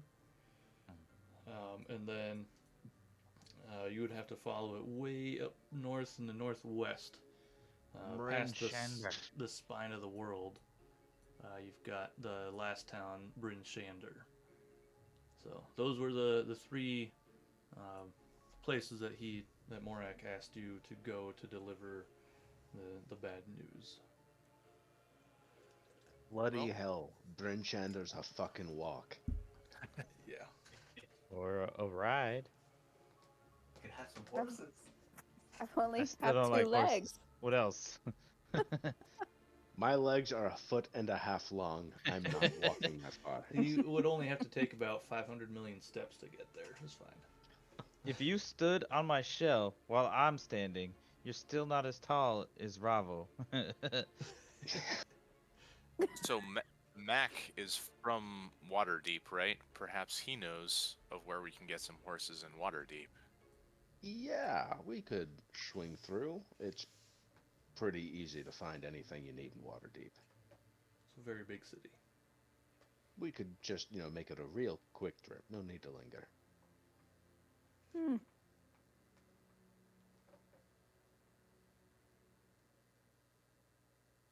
All right. Mhm. I suppose the Golden Field stop would be the make the most sense to be the first, yeah? Yeah, we could do Golden Field and we can hit. Make a our couple- way up. I don't know about Bryn Shander. I've never been. It's. I've looks never cool. heard of it. Been anywhere. I love to explore. I'm down.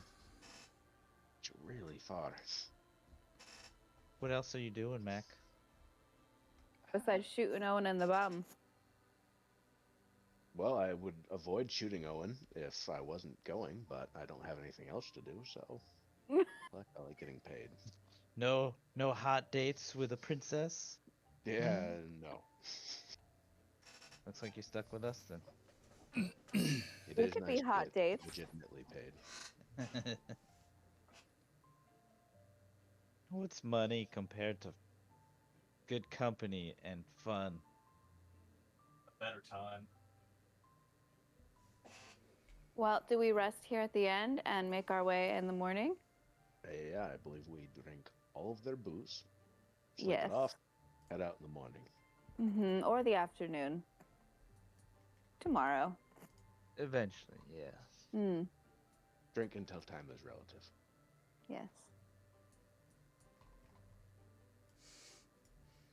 I got you, Owen. Don't worry.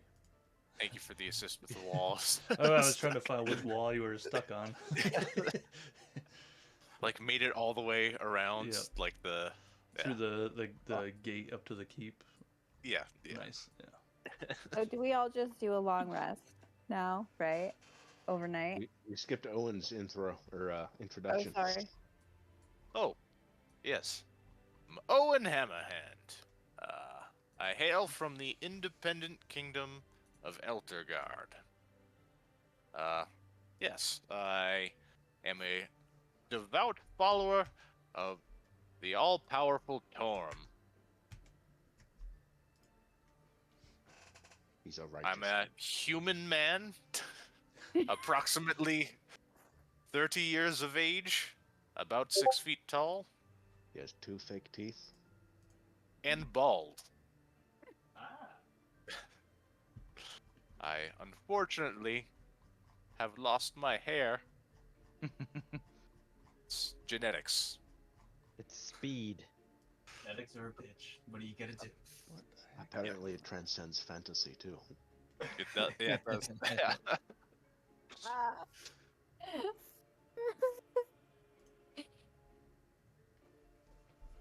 But no, yeah, paladin. Got a nice big shield and hammer. Some sweet chainmail that I always have to roll disadvantage for stealth checks. Rava, what are you? Are you a ranger? Yes, I am a ranger. Okay. Yep. That makes sense. Yeah. Another one for the stealth squad. Of course. Which I am not a part of. We're the, Yeah, you No. stay back. We'll go steal the horses. Okay. All right. So you guys are decided on drinking a lot of beer, having a good time, eating some food, and then taking a long rest. So you see Morak, and he sees you and asks, "So did you guys decide if you would take on one of these?" What's the consensus, gang? Oh, Oh no! That's far too much. Just one. Just one is fine. How about 2? Uh, 2 close ones. We already have groups ready. They're gonna set out in the morning. We just needed a third group. Tribor? Second furthest? Shoot for the middle. Yeah. Yeah. ah, boy. Yeah. All right, I'll make sure they know. Okay. And with that, you guys can go ahead and take your long rest. It did turn to nighttime, obviously, and all that stuff. But So it's as a you- new day, right? it will be a new day. Yep, we'll say it's nighttime Mhm. right now. Could I, with my sleep trait, can I practice with my sword? Sure, yeah. You can, go to sleep a little earlier, go into your trance state a little bit early, and then, you wake up early in the morning, and swing your sword around and get some practice in. So, no big deal. All right. So with that, you guys can all do your long rest. That's pretty easy, Ravo. Just you'll see under your or on your character sheet. The hit dice? Under the hit dice, yep, just do L rest. it'll fully restore all your spell slots and any other things you got, and your health and all that stuff. So, with that, I think we'll take a little break, 10 minutes or so. People grab some drinks or whatever, and then we'll be back in a little bit.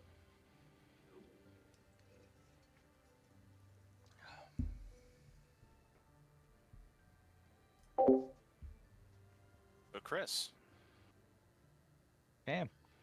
would you like to hear about the Ominator? All right.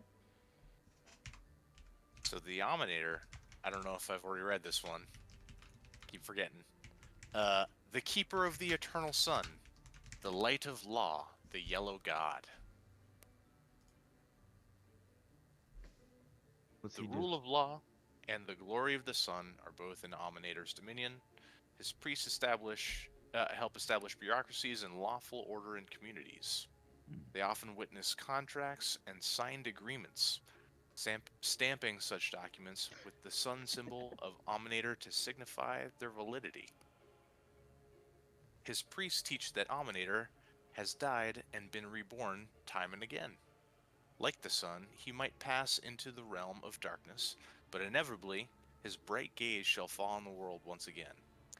Ominator is seen as a stern and unforgiving deity, not unlike Sylvanus in comportment, but his concern isn't for the balance of life. He cares that things proceed according to the celestial order, that promises are kept, and that the rule of law persists. Farmers and travelers beseech him when they pray for rain or sun, as do any other looking for a favorable change in the weather. But the most common form of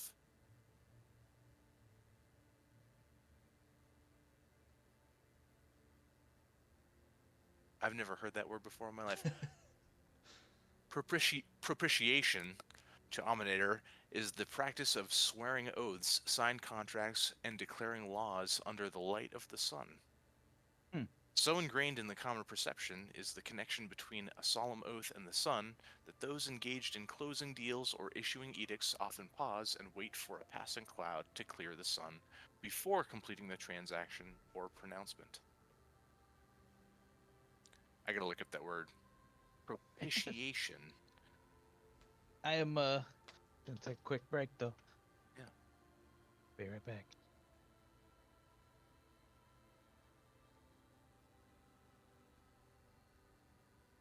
The action of propitiating or appeasing a god, spirit, or person. Makes sense. The more you know.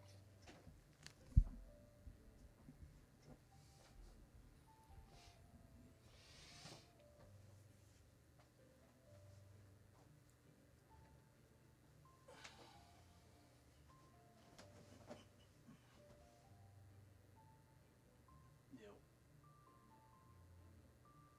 What you got?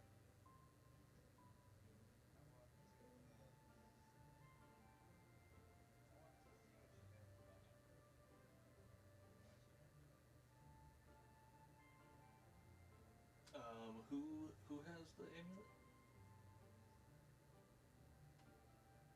Who is Destiny?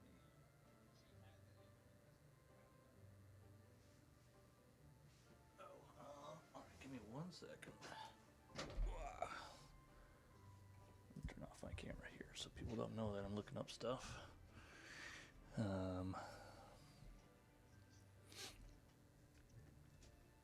Alright, so we were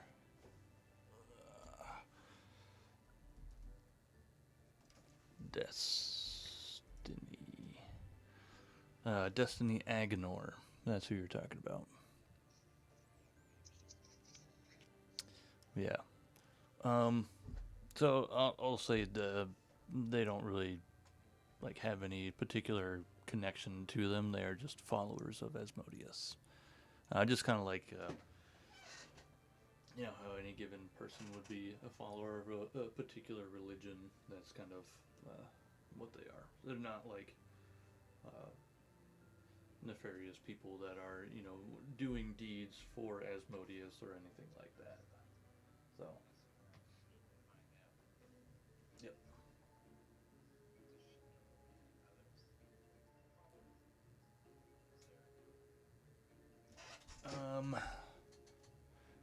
So Destiny, did she?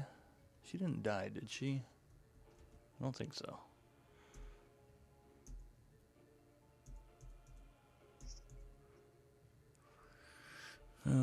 So it says the Agnor residence. It belongs to Destiny Agnor, the village's tiefling midwife, and her adult son Grin.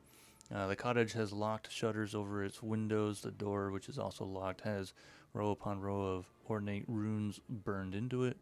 And all that stuff. We talked about that. So they don't have anything in particular. However, so you are conferring with. Who I guess who are you conferring with when you're doing this? Oh, sorry, no, I misread your message. So during the long rest, you are going to talk to Destiny specifically.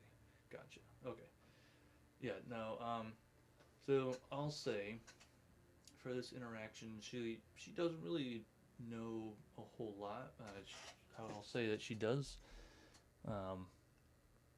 mention somebody up in Mithril Hall that she knows of that kind of introduced her to Asmodeus, and that's actually where she got the Got going on there. Hey, man. whatchamajigger, Turns out my sleeves don't show the up in the symbol of camera. Asmodeus. That's where she got that. Floating arm. It was just the general priest up there of Ah. Asmodeus. So no name, just a holy person. Fancy that. That's up in I Mithril signed Hall. off just in time for you to start your sermon. Infomercial. Gotcha. All right. Yeah, it's just a little, little nugget from Okay, the sounds good. Sword Coast Adventures Guide. Yeah, I know. Awesome. All right, bye. Let's get rid of that. Nope, didn't work. Would you like to learn more about Waterdeep? I'm just kidding. For you. Maybe next time. I was looking for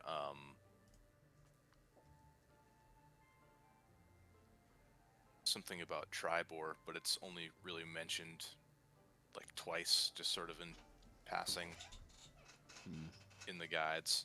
So Oh, nothing town. yeah, the only time it is mentioned is in the description of Longsaddle, which is a town. Hamlet of Longsaddle is little more than a row of buildings on either side of the long road, halfway along the lengthy journey from Tribor to Mirabar. It's the only time it pops up. Yeah, there's not a whole lot about some of these towns because they're Not a like lot. for this. At least in adventure Chapter 2, which specific. is like all the, world building stuff.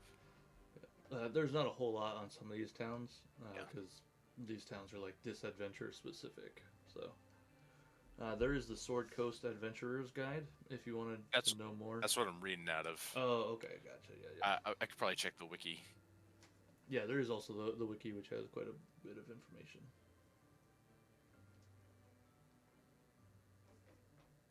But there's so many different continuities once you start really digging into it. Yeah, for sure.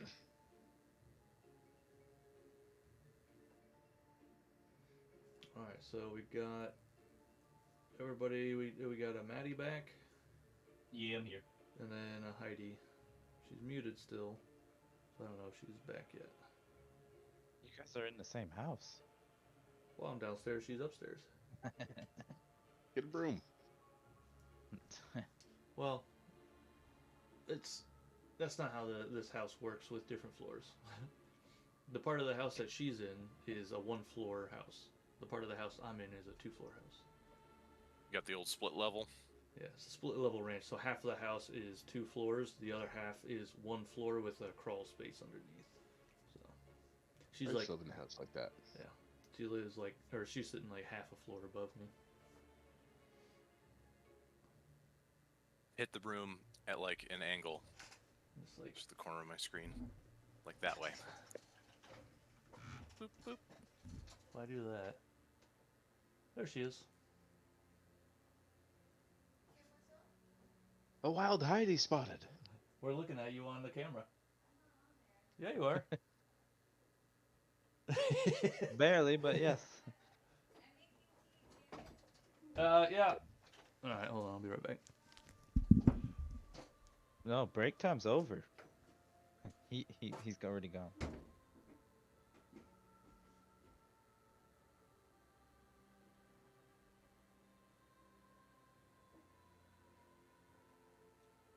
Maddie back? Yeah, I'm here. Where are you right now? So Chris is down south. Oh, I'm in Vermont. Okay, you're in Vermont. Yeah. How's the weather? You know, 2 feet of snow, snowstorm coming in with rain, and then quickly to plummet in a couple of days to sheer ice. The usual. I bet you are loving it though. Oh, I love it. It's great. You're crazy, man. I'm It on was, Coast of Maine. 45 down here today. It was cold. Real cold. I think it was like 27 here, but it was like gorgeous. I don't believe you.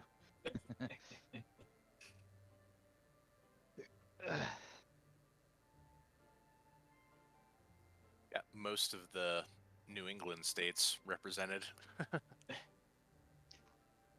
The important ones. Just need somebody in like Massachusetts and Rhode Island. Good to go. We don't need anybody from Rhode Island. Especially not from Providence.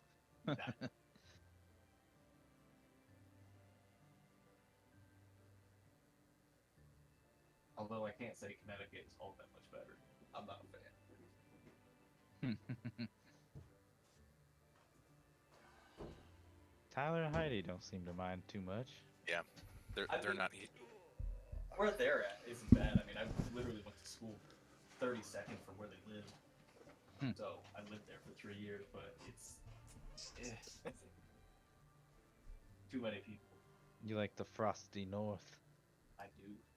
Hey, we were 29 degrees today. We had frost. Not quite like Vermont. They, No, but you have wind there. You have a different kind of. yeah. I am, like, I'm right on the coast, and so there's, like, always a breeze coming through our area. We are expecting 22 degrees Friday night. Very nice. We're getting I'm rain. not thrilled. Getting rain and 50-mile-an-hour winds. Oh yeah, we got that gale storm coming in. The That'll be last fun. time we had 40-mile-an-hour winds, they called it "quote unquote" Breezy. breezy. I'm Yeah, it surrounded is. by 90-foot pine trees. Mm. Yeah. I'm super pumped. All right, so everybody's back. It is the next day, and congratulations, you all leveled up. Woo! doing it now. Outstanding. What does that Doing it mean for all of our stats? We're gonna roll, right? Yeah. So, I don't know how much longer you guys wanted to go tonight. I know we had mentioned it being a shorter session overall, so I figured maybe we can. We'll do a little bit more of the story here in a little bit, but if you guys wanted to take some time now, we can get everybody's stats updated, and obviously we don't have Lowell to roll for his, so we'll get him first Sure, in he next would session or off. Like off the news, though. yeah. Yep. Rolling for stats is fun. Yeah, so level 4 is special because you guys get the option to add stats or add a feat Multi-class. or multi-class too. Yeah. Oh, add a feat. Yeah. Or multi-class, man. Well, Ah, so you're you can add a killing feat. me. So you get to add abilities scores or add a feat, and then separately you can multi-class. Like those are separate things. So. You know, Maddie, for you, I know you're not super familiar with it. You being a ranger, if you wanted to just straight level up, you take another level in ranger, so it makes you a level 4 ranger. Or you can be a level 3 ranger, and then add one level of some other class as long as you meet the prerequisites for that class. So you could add like sorcerer or something if you wanted to delve into some magic, or I suppose you could add barbarian. I don't know what that would really do for you, a ranger barbarian, but I'll They're- probably just straight for that. yeah. So I guess we'll probably do this on D&D Beyond. Is probably the easiest way for you guys to roll stats. Yeah. And then once that's what I'm everything gets thinking. everything gets updated, I'll just re-import your characters and it'll update them with all your new stats. So when we roll, you go to the campaign, right? View campaign. Then you pick your character sheet from the campaign sheet. I believe so. So do we Yep. even need this one anymore? That we're Which one? what the heck is this one called? For Foundry. There we go. Yeah. Yeah, we'll leave Foundry up for now. Just because Okay. well, depending on how long the level up stuff takes, we'll just do a little bit of more role playing. Okay. 'Cause I have in That would mind be- like where I want the adventure to stop for the night, so trying to get there, Okay. I guess. But let me. So when you go to your edit character, the class, the tab 2 in D&D has the drop down level. So I'm gonna take it to 4 and see what happens. Sure, yeah. Okay. It's all still the same.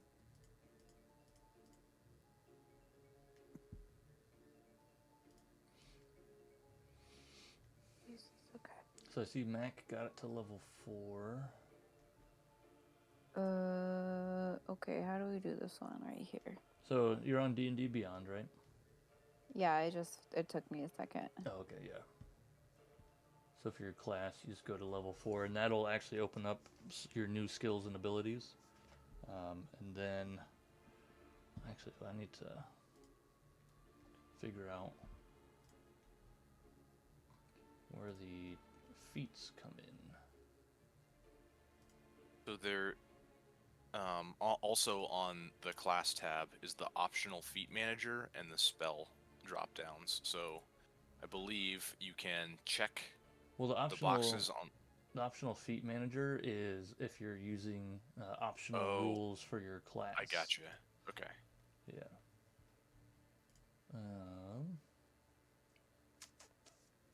What about maybe abilities? No. It's got to be somewhere. Wait, the ability score improvement or the feat? So you guys have the option to do either. If you do the ability Right. score improvement, you add +1 to in 2 spots. So you basically get +2 total. So you can add both of them onto 1 ability score or 1 onto 2 ability scores. That's it? That's all you get? That's all you get, yeah. Or you can Good take a point. feat. So think of it this way: if you add +2 to one of your ability scores, you're adding a +1 to It's every modifier. roll that's affected by that Bonus, ability yeah. score. Yeah. So it can be a significant change if you're using something that you use a lot or affects a lot of skills that you might use fairly often. Okay. Or you can choose a feat that gives you a cool ability, and some of them even let you add a point to your ability modifiers as well. There's got to be a way to add in a feat here. Yeah, did anybody figure out how to add the feat in? Yeah, On you D&D go- Beyond, or Yeah. It's under the ability score improvement. So under the number 2, your class. If you scroll down, it gives you the option to choose.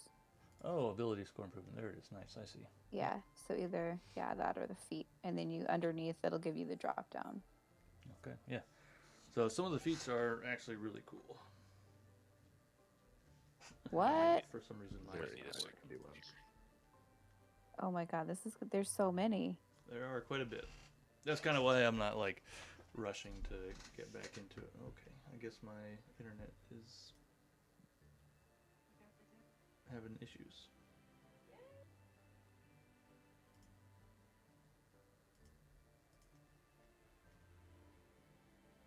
I'm so happy we leveled up.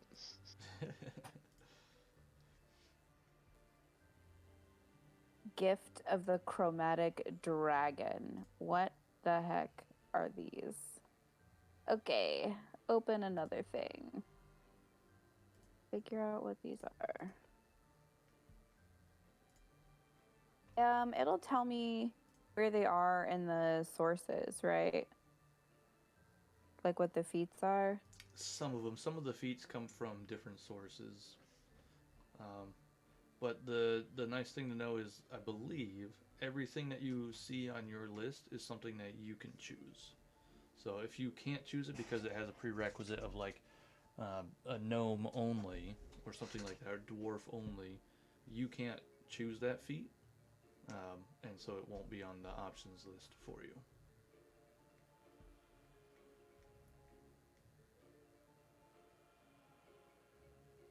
Also, whenever anybody feels like it, you can go ahead and roll your hit points. It'll pop up in the thing, so we'll all see it at some point. Already did it in D&D Beyond. I did see you got what, like, you rolled a 5, I think it was? Mhm. Yeah. Pretty good. Pretty Wait, so when you say that, that means that you roll one dice and then you split those points? Or what do you, I don't know what No, you no, no. mean by So that. rolling for your hit points, you roll your hit dice, which I believe for you as a monk is a D8. So you'll roll Okay. a D8 and add your Constitution modifier to that roll, and that is the increase in hit points that you get for this level. So Hold on a just second. Let on me- D&D Beyond, the Constitution modifier will be added automatically. Right. So you're only Yep. going to increase your die rolled number in that box, Yep. and D&D Beyond will take care of the rest. Otherwise, you accidentally end up with absurdly high hit points, like I did in my last campaign when I was learning how to use this. Oops. Yeah. Okay, so hold on a second. For this to roll, I go into the character editor, right? Yeah, your character builder, you'll see the red die in the bottom left. Okay. And I just hit it. That'll pop up a little menu, and then from there you can choose your D8 and then just roll one of them. And it should pop up in the game log. And for this, we're still... Did it roll? Or I have to click it? now it rolled, or it's rolling right now. Ooh. Nice, an 8. Nice roll. Max. So I add this to my points, to the hit points? Yeah, so under your, I think it's your class, you modify your HP. Hold on a second. My hit points, okay. Yeah, manage HP is what it says. So you already have a number in your hit point dice rolled or whatever. It should just say rolled HP on the box Yep. on the left. You just add 8 to that number.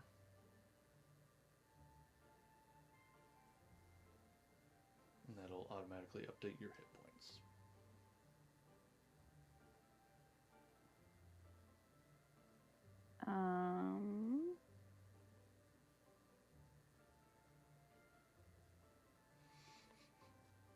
So that's just 1d8.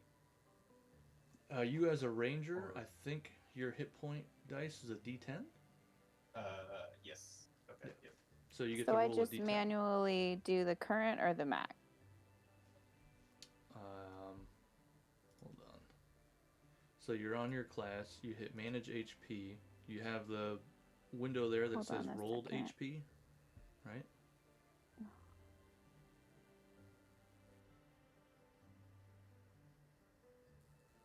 Okay. Manage HP.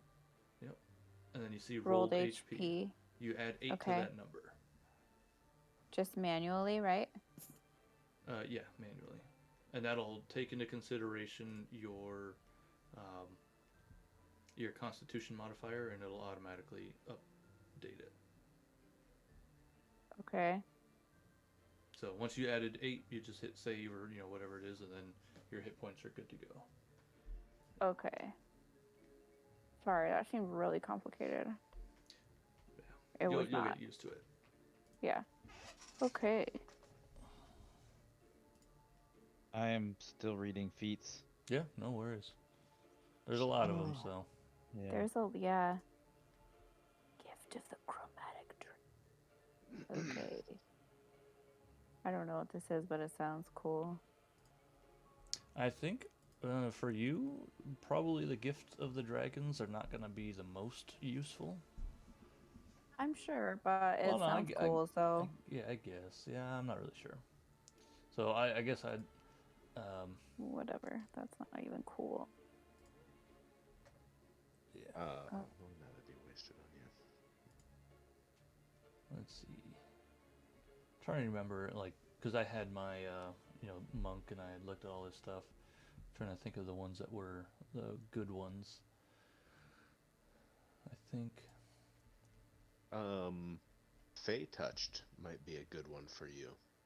I think she already has some I already Fey have that. ability. Yeah. Oh, really? Yeah, The 'cause she's a satyr. satyr. Yeah. That's awesome. I don't know. So you have the Misty Step spell? I don't have any spells, but So- I have something against magic. So this is something different. The Okay. feat will give you a +1 to your intelligence, wisdom, or charisma, Okay. and you can learn the Misty Step spell, which will let you teleport up to 30 feet as a bonus action. Okay. What? Yeah, it's pretty awesome. Okay. Let's see. Where is my biggest? Just worth considering. Mm-hmm. For the monk, mobile is also a really good one. Gives you an extra 10 feet of movement. You can dash, and it doesn't cost you. Difficult terrain doesn't cost you extra movement on that turn. And when you make a melee attack against a creature, you don't provoke opportunity attacks from that creature for the rest of the turn, whether or not you hit it. So you could literally run in, just like swing at somebody, poof, and then dodge out of there without having to take any extra action, and they don't get to attack you. So mobile is a good one. It's an Okay. excellent one. Let's see.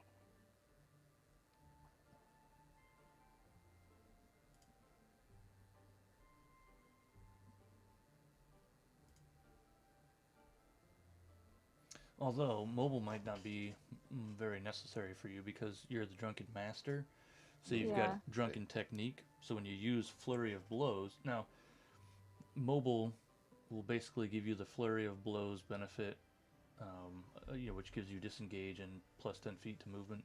It gives you that all the time, but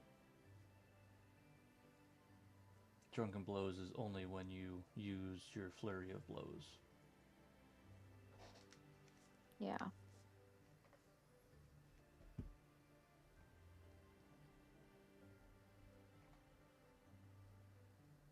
But there's plenty of options. So.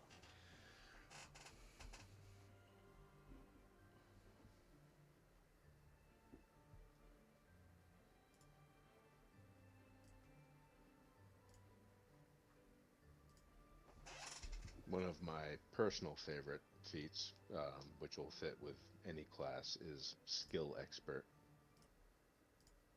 Yeah, I think that's the one that I'm going with.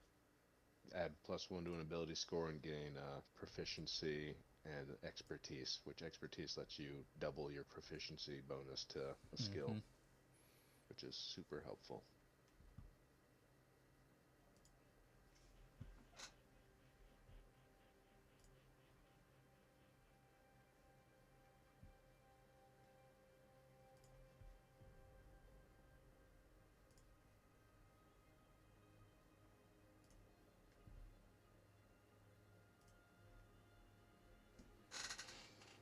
Oh, Ravo's got his, an extra 6 hit points for Ravo. Nice, not bad. Nice.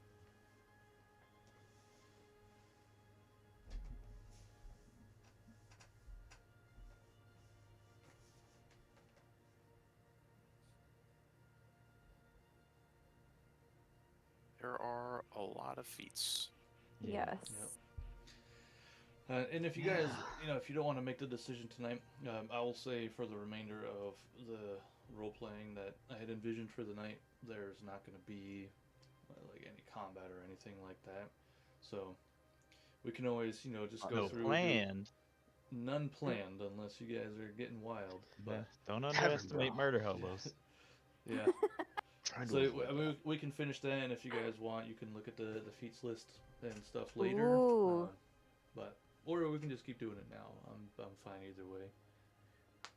Guys, I can be a tavern brawler for my feet. There you go. You can. I think I might know what I'm gonna do. Oh, this one would be so fun.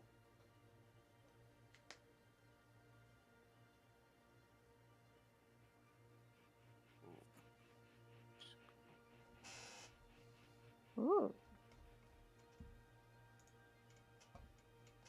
What's the telepathic is you communicate with your brain, and telekinetic is you move it with your brain, right? Yep. Okay.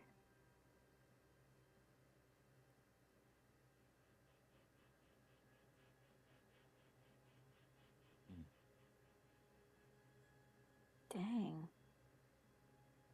Okay.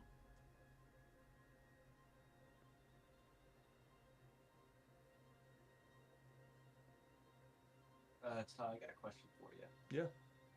So, how do attunements work? So magic items, in order to use them effectively and actually get the benefit of whatever the magic item is, you have to become attuned to it. Different different magic items have different attunement requirements.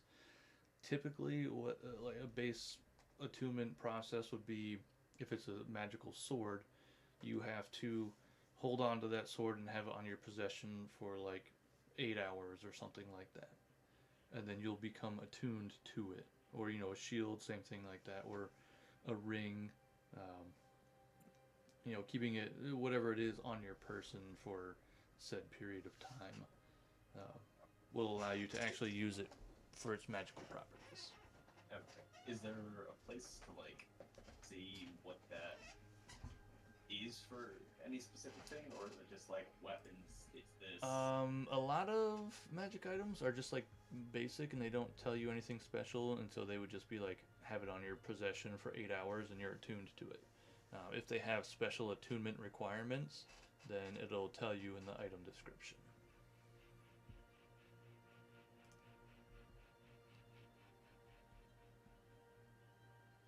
I believe you have your thing that you should be attuned to, I would think.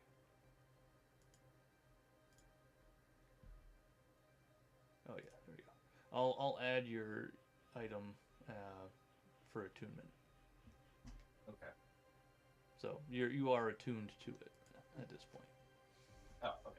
You were attuned to it before, and so it wouldn't really matter. But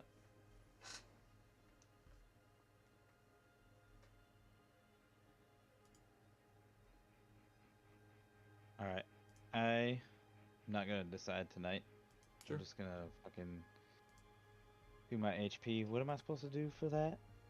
Oh, you, I listen. believe, is a 1d8, right? Your hit point die is a 1d8. Or I guess your hit One point die moment, is a please. d8, but I don't know. so if you're editing your character, go to class, and you'll see your HP. Yes. Right below that, it should say like 3d8 or 4d8 or whatever. Yeah, D8. So D8 is your hit point die. So the bottom left, you just click that little dice icon, and you'll click on the D8, and you'll just roll a D8. That'll pop it up in a game log. And A then, D100? yeah, maybe not quite that one. Motherfuck. What'd you get? 1. Oh, well, for some reason I didn't see it, but you will always re-roll 1s on HP, and for now we're also re-rolling 2s on HP. Just because that's what I decided. Okay. Yeah, I didn't see He it is in a the game merciful log. deity. For now. On Foundry or Oh, in D&D Beyond, or you can roll it in Foundry. Doesn't really matter. well, no, I rolled it in D&D Beyond, but Yeah, did you see that one? I didn't see it in the game log in D&D Beyond. It seems to only populate in the game log if you are at your like character sheet screen. If you're in the editor and rolling, it's not going to show up in that log. How about that? I remember that. Yeah. Yeah, I knew it was always a little funny, but Okay. All right. I think I got it. D8. Gonna There we I edit. go, don't yep. think I can choose this tonight. I'm gonna have to think it over. yeah. Yeah, I am Big too. Yeah. decision. 4 for Wabu, not bad. Plus your Constitution modifier, so that's gonna give you a good bonus. So, under your Oh. class, you just go manage HP. You'll see the rolled HP option. Just add 4 to that, and it'll automatically update your total with your Constitution modifier. So, I'm sorry, I've been like super into reading the feats. no, you're good. So Me too. the hit die for adding the HP Yep. for the level up, that's just a D10. For you, it should just be a D10. I think barbarians are the only ones that get the D12. Okay. Then I'm gonna roll a D10 Savage. from. Can I do that from the edit sheet and you guys should see it? I think so. All right, Oh I'm gonna wait, try. where's that chat thing? Sorry. Oh, Campaigns. There we go. you see it? No. Okay. What'd you roll? 4. You can That's what take it, I or got you too. can go to your character sheet and roll it again and try and get a better one, so we can all see it. Didn't see it, so it didn't happen. Yeah. Yeah, I rolled an 8. Nobody saw it. So It's to everyone, a so little hopefully salty. you guys should be able to. Yeah, we Still can see 4. that one. Okay, nice. I saw that one. Oh yeah. Outstanding. All right. Now I guess I'll just go add it to my roll score. Yep. All right, so that's everybody's HP. So you all made your guys level 4. I believe. Mac, Wabu's still level 3. Rawo's still level 3. Owen's level 3. Guild is still level 3. So in I Good. Foundry, did. I did do 4. In D&D Beyond, Yeah. yeah, as did I. maybe you just haven't like gone through the rest of the list and it hasn't updated or something, or maybe mine's being weird. I didn't You're- choose that yours thing being yet, slow. but it should still be. Yeah, I just 4. didn't choose anything. Yeah, Apply. that's all right. We'll figure out the level thing before the next one. So Do you Um, just like put in like the level, like the amount of XP under the level? nope, How does that work? nope. You would just make yourself a level 4. So below your, I believe it's below your HP. There's an option to choose what level you are. You can just choose level 4 for that. Should be on your class page. Oh, guys, this doesn't have anything to do with anything. But when we were at the mountain on Sunday, I did some jumps. So, woo woo. Yes. Just scary. Yeah, I mean, now granted, it was like a couple inches, but I was very proud of myself. First jump I ever went off of was a 15-foot jump. I did not land it. Very nice. Do I you don't- remember our ski trip? Oh, sorry. Yeah. Go ahead. No. I don't think I've ever been off a 15-foot jump. Yeah, I landed on my back. I don't recommend it. I The watched. next- I was gonna say I watched Travis literally flip out of his bindings. He tried to hit a jump that was like a quick down and up, and he like hit the bottom of it, and his like the snow was high enough that his skis just like stopped, and he And I kept going. kept going, flipped out of his Nice. bindings. And we were right beneath the ski lift, so I landed on my back and just watched people go by looking down, pointing and laughing. You would have done the same. Yeah. Oh yeah. Yep. All right. All right. So you guys wake up feeling pretty refreshed the next day. You go down. No hangover. Somehow, yeah, miraculously. Hair of the dog. Yep. But you guys get some food, get some drink, whatever. Can we leave the north? By the way, What do or you we're mean? supposed to stay on this map? Yeah. We're all, I think. Oh, we're Yeah, back all on the still have Nightstone tokens in map. it, so. Okay.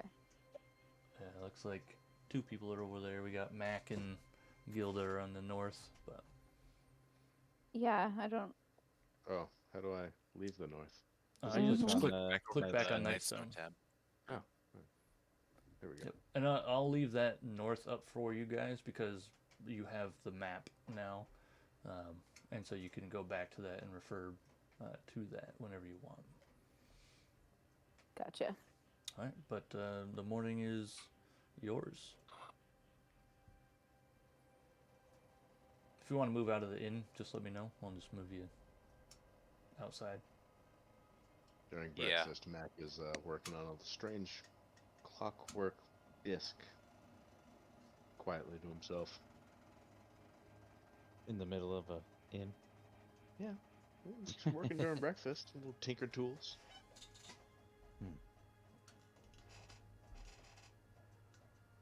I'm gonna go stretch my legs outside. Fresh air. I shall join you. Shall we exit through the gaping hole in the building? I do feel refreshed from my accidental spa day yesterday. Yes, my bad, by the way, everybody. Like a new layer of skin. A whole new man. The old chemical peel. I'm good at murdering. Yeah. All right, there we go.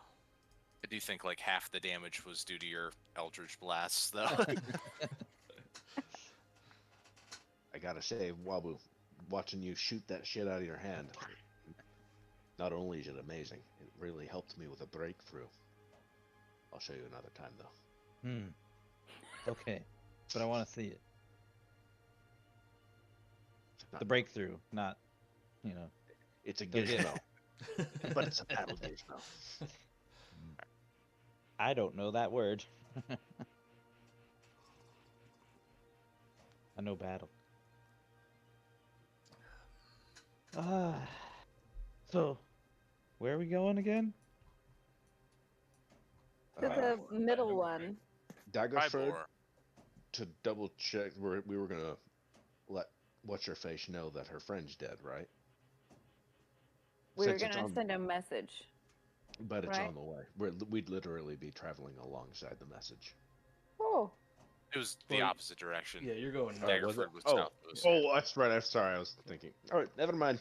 I'll say Right. for Having a the whole conversation. purposes of this, you had talked to Morak and they, you had told them, what happened with the Lady of Waterdeep, not Waterdeep, the Daggerford, how she had asked you to come up. So they are gonna find somebody else to just run down there real quick. It's only a couple-hour ride, so it's not that much out of their way. That's my bad. So to Waterdeep. Oh, Do we okay. want So to we're- try and stop by a trading post, or Maybe we could hire a ride, like a carriage. Well, that's what I thought we were going to stop at Waterdeep for. Because it's either that or steal those people's horses, and I really don't want to mess with them. all right? How far on- is Waterdeep? About as far as Daggerford. You ask around, and on foot it would probably take you until about midday to get there. Oh, Yeah. I can ride on Wabu's reasonable. show. Whoop. Well, Abu's not all that strong. I'm not very strong either.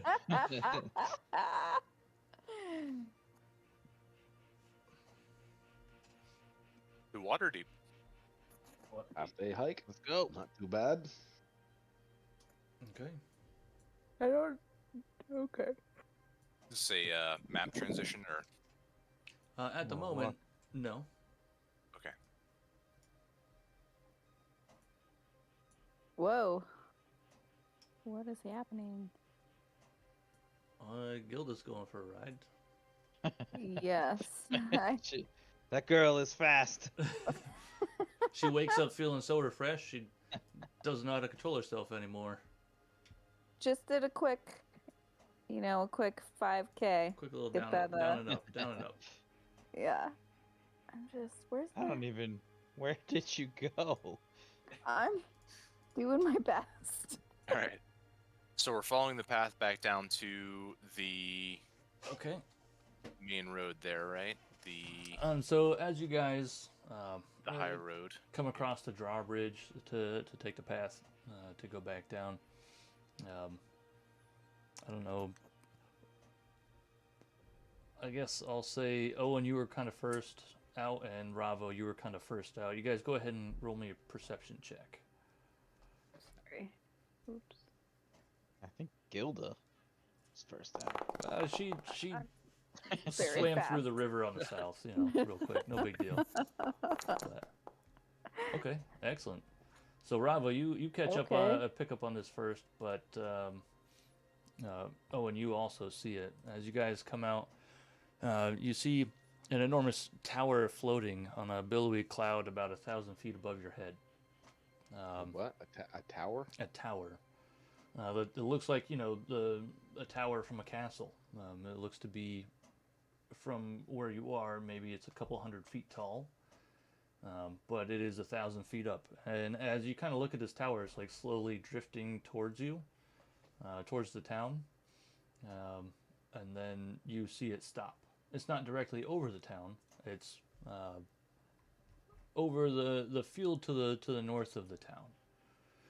And then you see what looks like a cloudy staircase, or staircase made of clouds that comes spiraling down from the tower. And it touches the ground, and nothing happens. You just So- Do the slowly- rest of us Check see it this? out. Yep, you can all see it at this point. Like they saw it first, it caught their attention, and they let you guys know. That inn fed me bad eggs. Do you guys see that? I It's Don't absolutely know. there. Okay, You all definitely see it at this point. not just me. Not just me. but I don't understand. I'm gonna move towards it. I don't know exactly where it is, but I'm gonna move towards the staircase. Okay. I think it's really cool. I'm also gonna move Mhm. towards the staircase. Mm-hmm. What's life without a little risk? Definitely I worth investigating. Didn't think about risk. Where's the staircase from where we are? North. It's somewhere to the north of you guys. It doesn't really matter Okay. where it's at. If you're walking towards it, I'll say you come up to the staircase, and you go ahead and like put a foot on the staircase, and it feels solid. It looks like it's made of cloud, but it feels solid. Well, Probably Claude. This is almost the strangest thing I've ever seen. Last one up has to clean my feet. I'm gonna start We'll running. be second to last up then. All right. So you guys, you're climbing up these stairs, and it's a very long staircase. Doesn't feel all that safe because there's no handrail. So you kind of, hug the inside of the spiral staircase, and after what feels like a very long time, it's 1,000 feet. So it's going to take you a long time to get up all these stairs, but you do manage to get to the top, and let me. For the record, I'm last. I know this looks real weird. I got to work on this map a little bit, but I and can't also see you can't anything. see anything Me yet. Me either. Hold on. What size are these steps? They'd be about your size steps. easy for you to Nice-sized get up. up. And then So like Owen and Ravo are taking these like 5 at a time. yeah, I like Oh, yeah. the wizard hat. yeah. What? What? What is going on? What is So this? you see this tower. You can see it from down below, but now that you're up close, you can see that it definitely is a couple 100 feet tall. And it looks like it's got a wizard hat on top. And in front of you, you see there's these giant set of doors, are about 30 feet tall or so. And they're closed at the moment. I'm gonna knock. Okay. Poof, poof, poof. So the doors kind of magically open on their own, and you see before you the first floor of this castle. It's a very large space, but it's pretty wide open. There's not a whole lot in it, and that would be, yeah. There you guys go. Down here to the Okay. first floor. But yeah, so you see like a big table and a chair, and around the sides you see kind of these lanterns and stuff like that. And when you look above you, and about 100 feet or so above you, there's a ring of stone. Basically, looks like it would be the ceiling, but there's a hole in the middle of it, and up through this hole you can see that there's a second floor. There's this crazy looking contraption. Looks mechanical and or magical in nature, and it's got a giant ball in the middle of it. And then to the side of it you can see a gigantic bed. And then all of a sudden, down out of the hole, you see kind of floating a very large humanoid. He's about 20 feet tall and is wearing purple robes that kind of are fringed in gold. They have a couple stars on the shoulders and stuff. And he just kind of floats down very gently. He is mostly bald, has gray skin, and has a very wispy, almost cloud-like beard, and the remainder of his hair also almost kind of looks like clouds. And as he floats down, he lands in the middle of the floor, and he says to you, "Welcome. I am Zephyros, and this is my tower." It's a very big tower you have. I'm a very big man. I like the wizard hat on the top. Thank you. Personal touch. It's nice. So I understand you guys are travelers, and I would like to give you a lift. How far? Where are you going? Rybor. Okay. We'll talk more. I'll start the journey. And so he kind of floats back up, goes to that orb contraption up there, puts his hands on it, and it kind of glows a little bit, and you just kind of feel a quick little, and the castle is moving. You can look outside if you want. You can see that the staircase is no longer there. There is this cloud layer kind of around the base of the castle, but you can still kind of see the ground below you, and it looks like you're moving, just very slowly. And he comes back down, Hello. Hello. and I Does think it echo? there's probably an echo in here. Yeah. Okay. And so as he floats back down, I think we can go ahead and end the session there. And we'll pick up with the more in-depth introductions. Eldritch next time. Blast! So I know we didn't. I guess just real quick, we.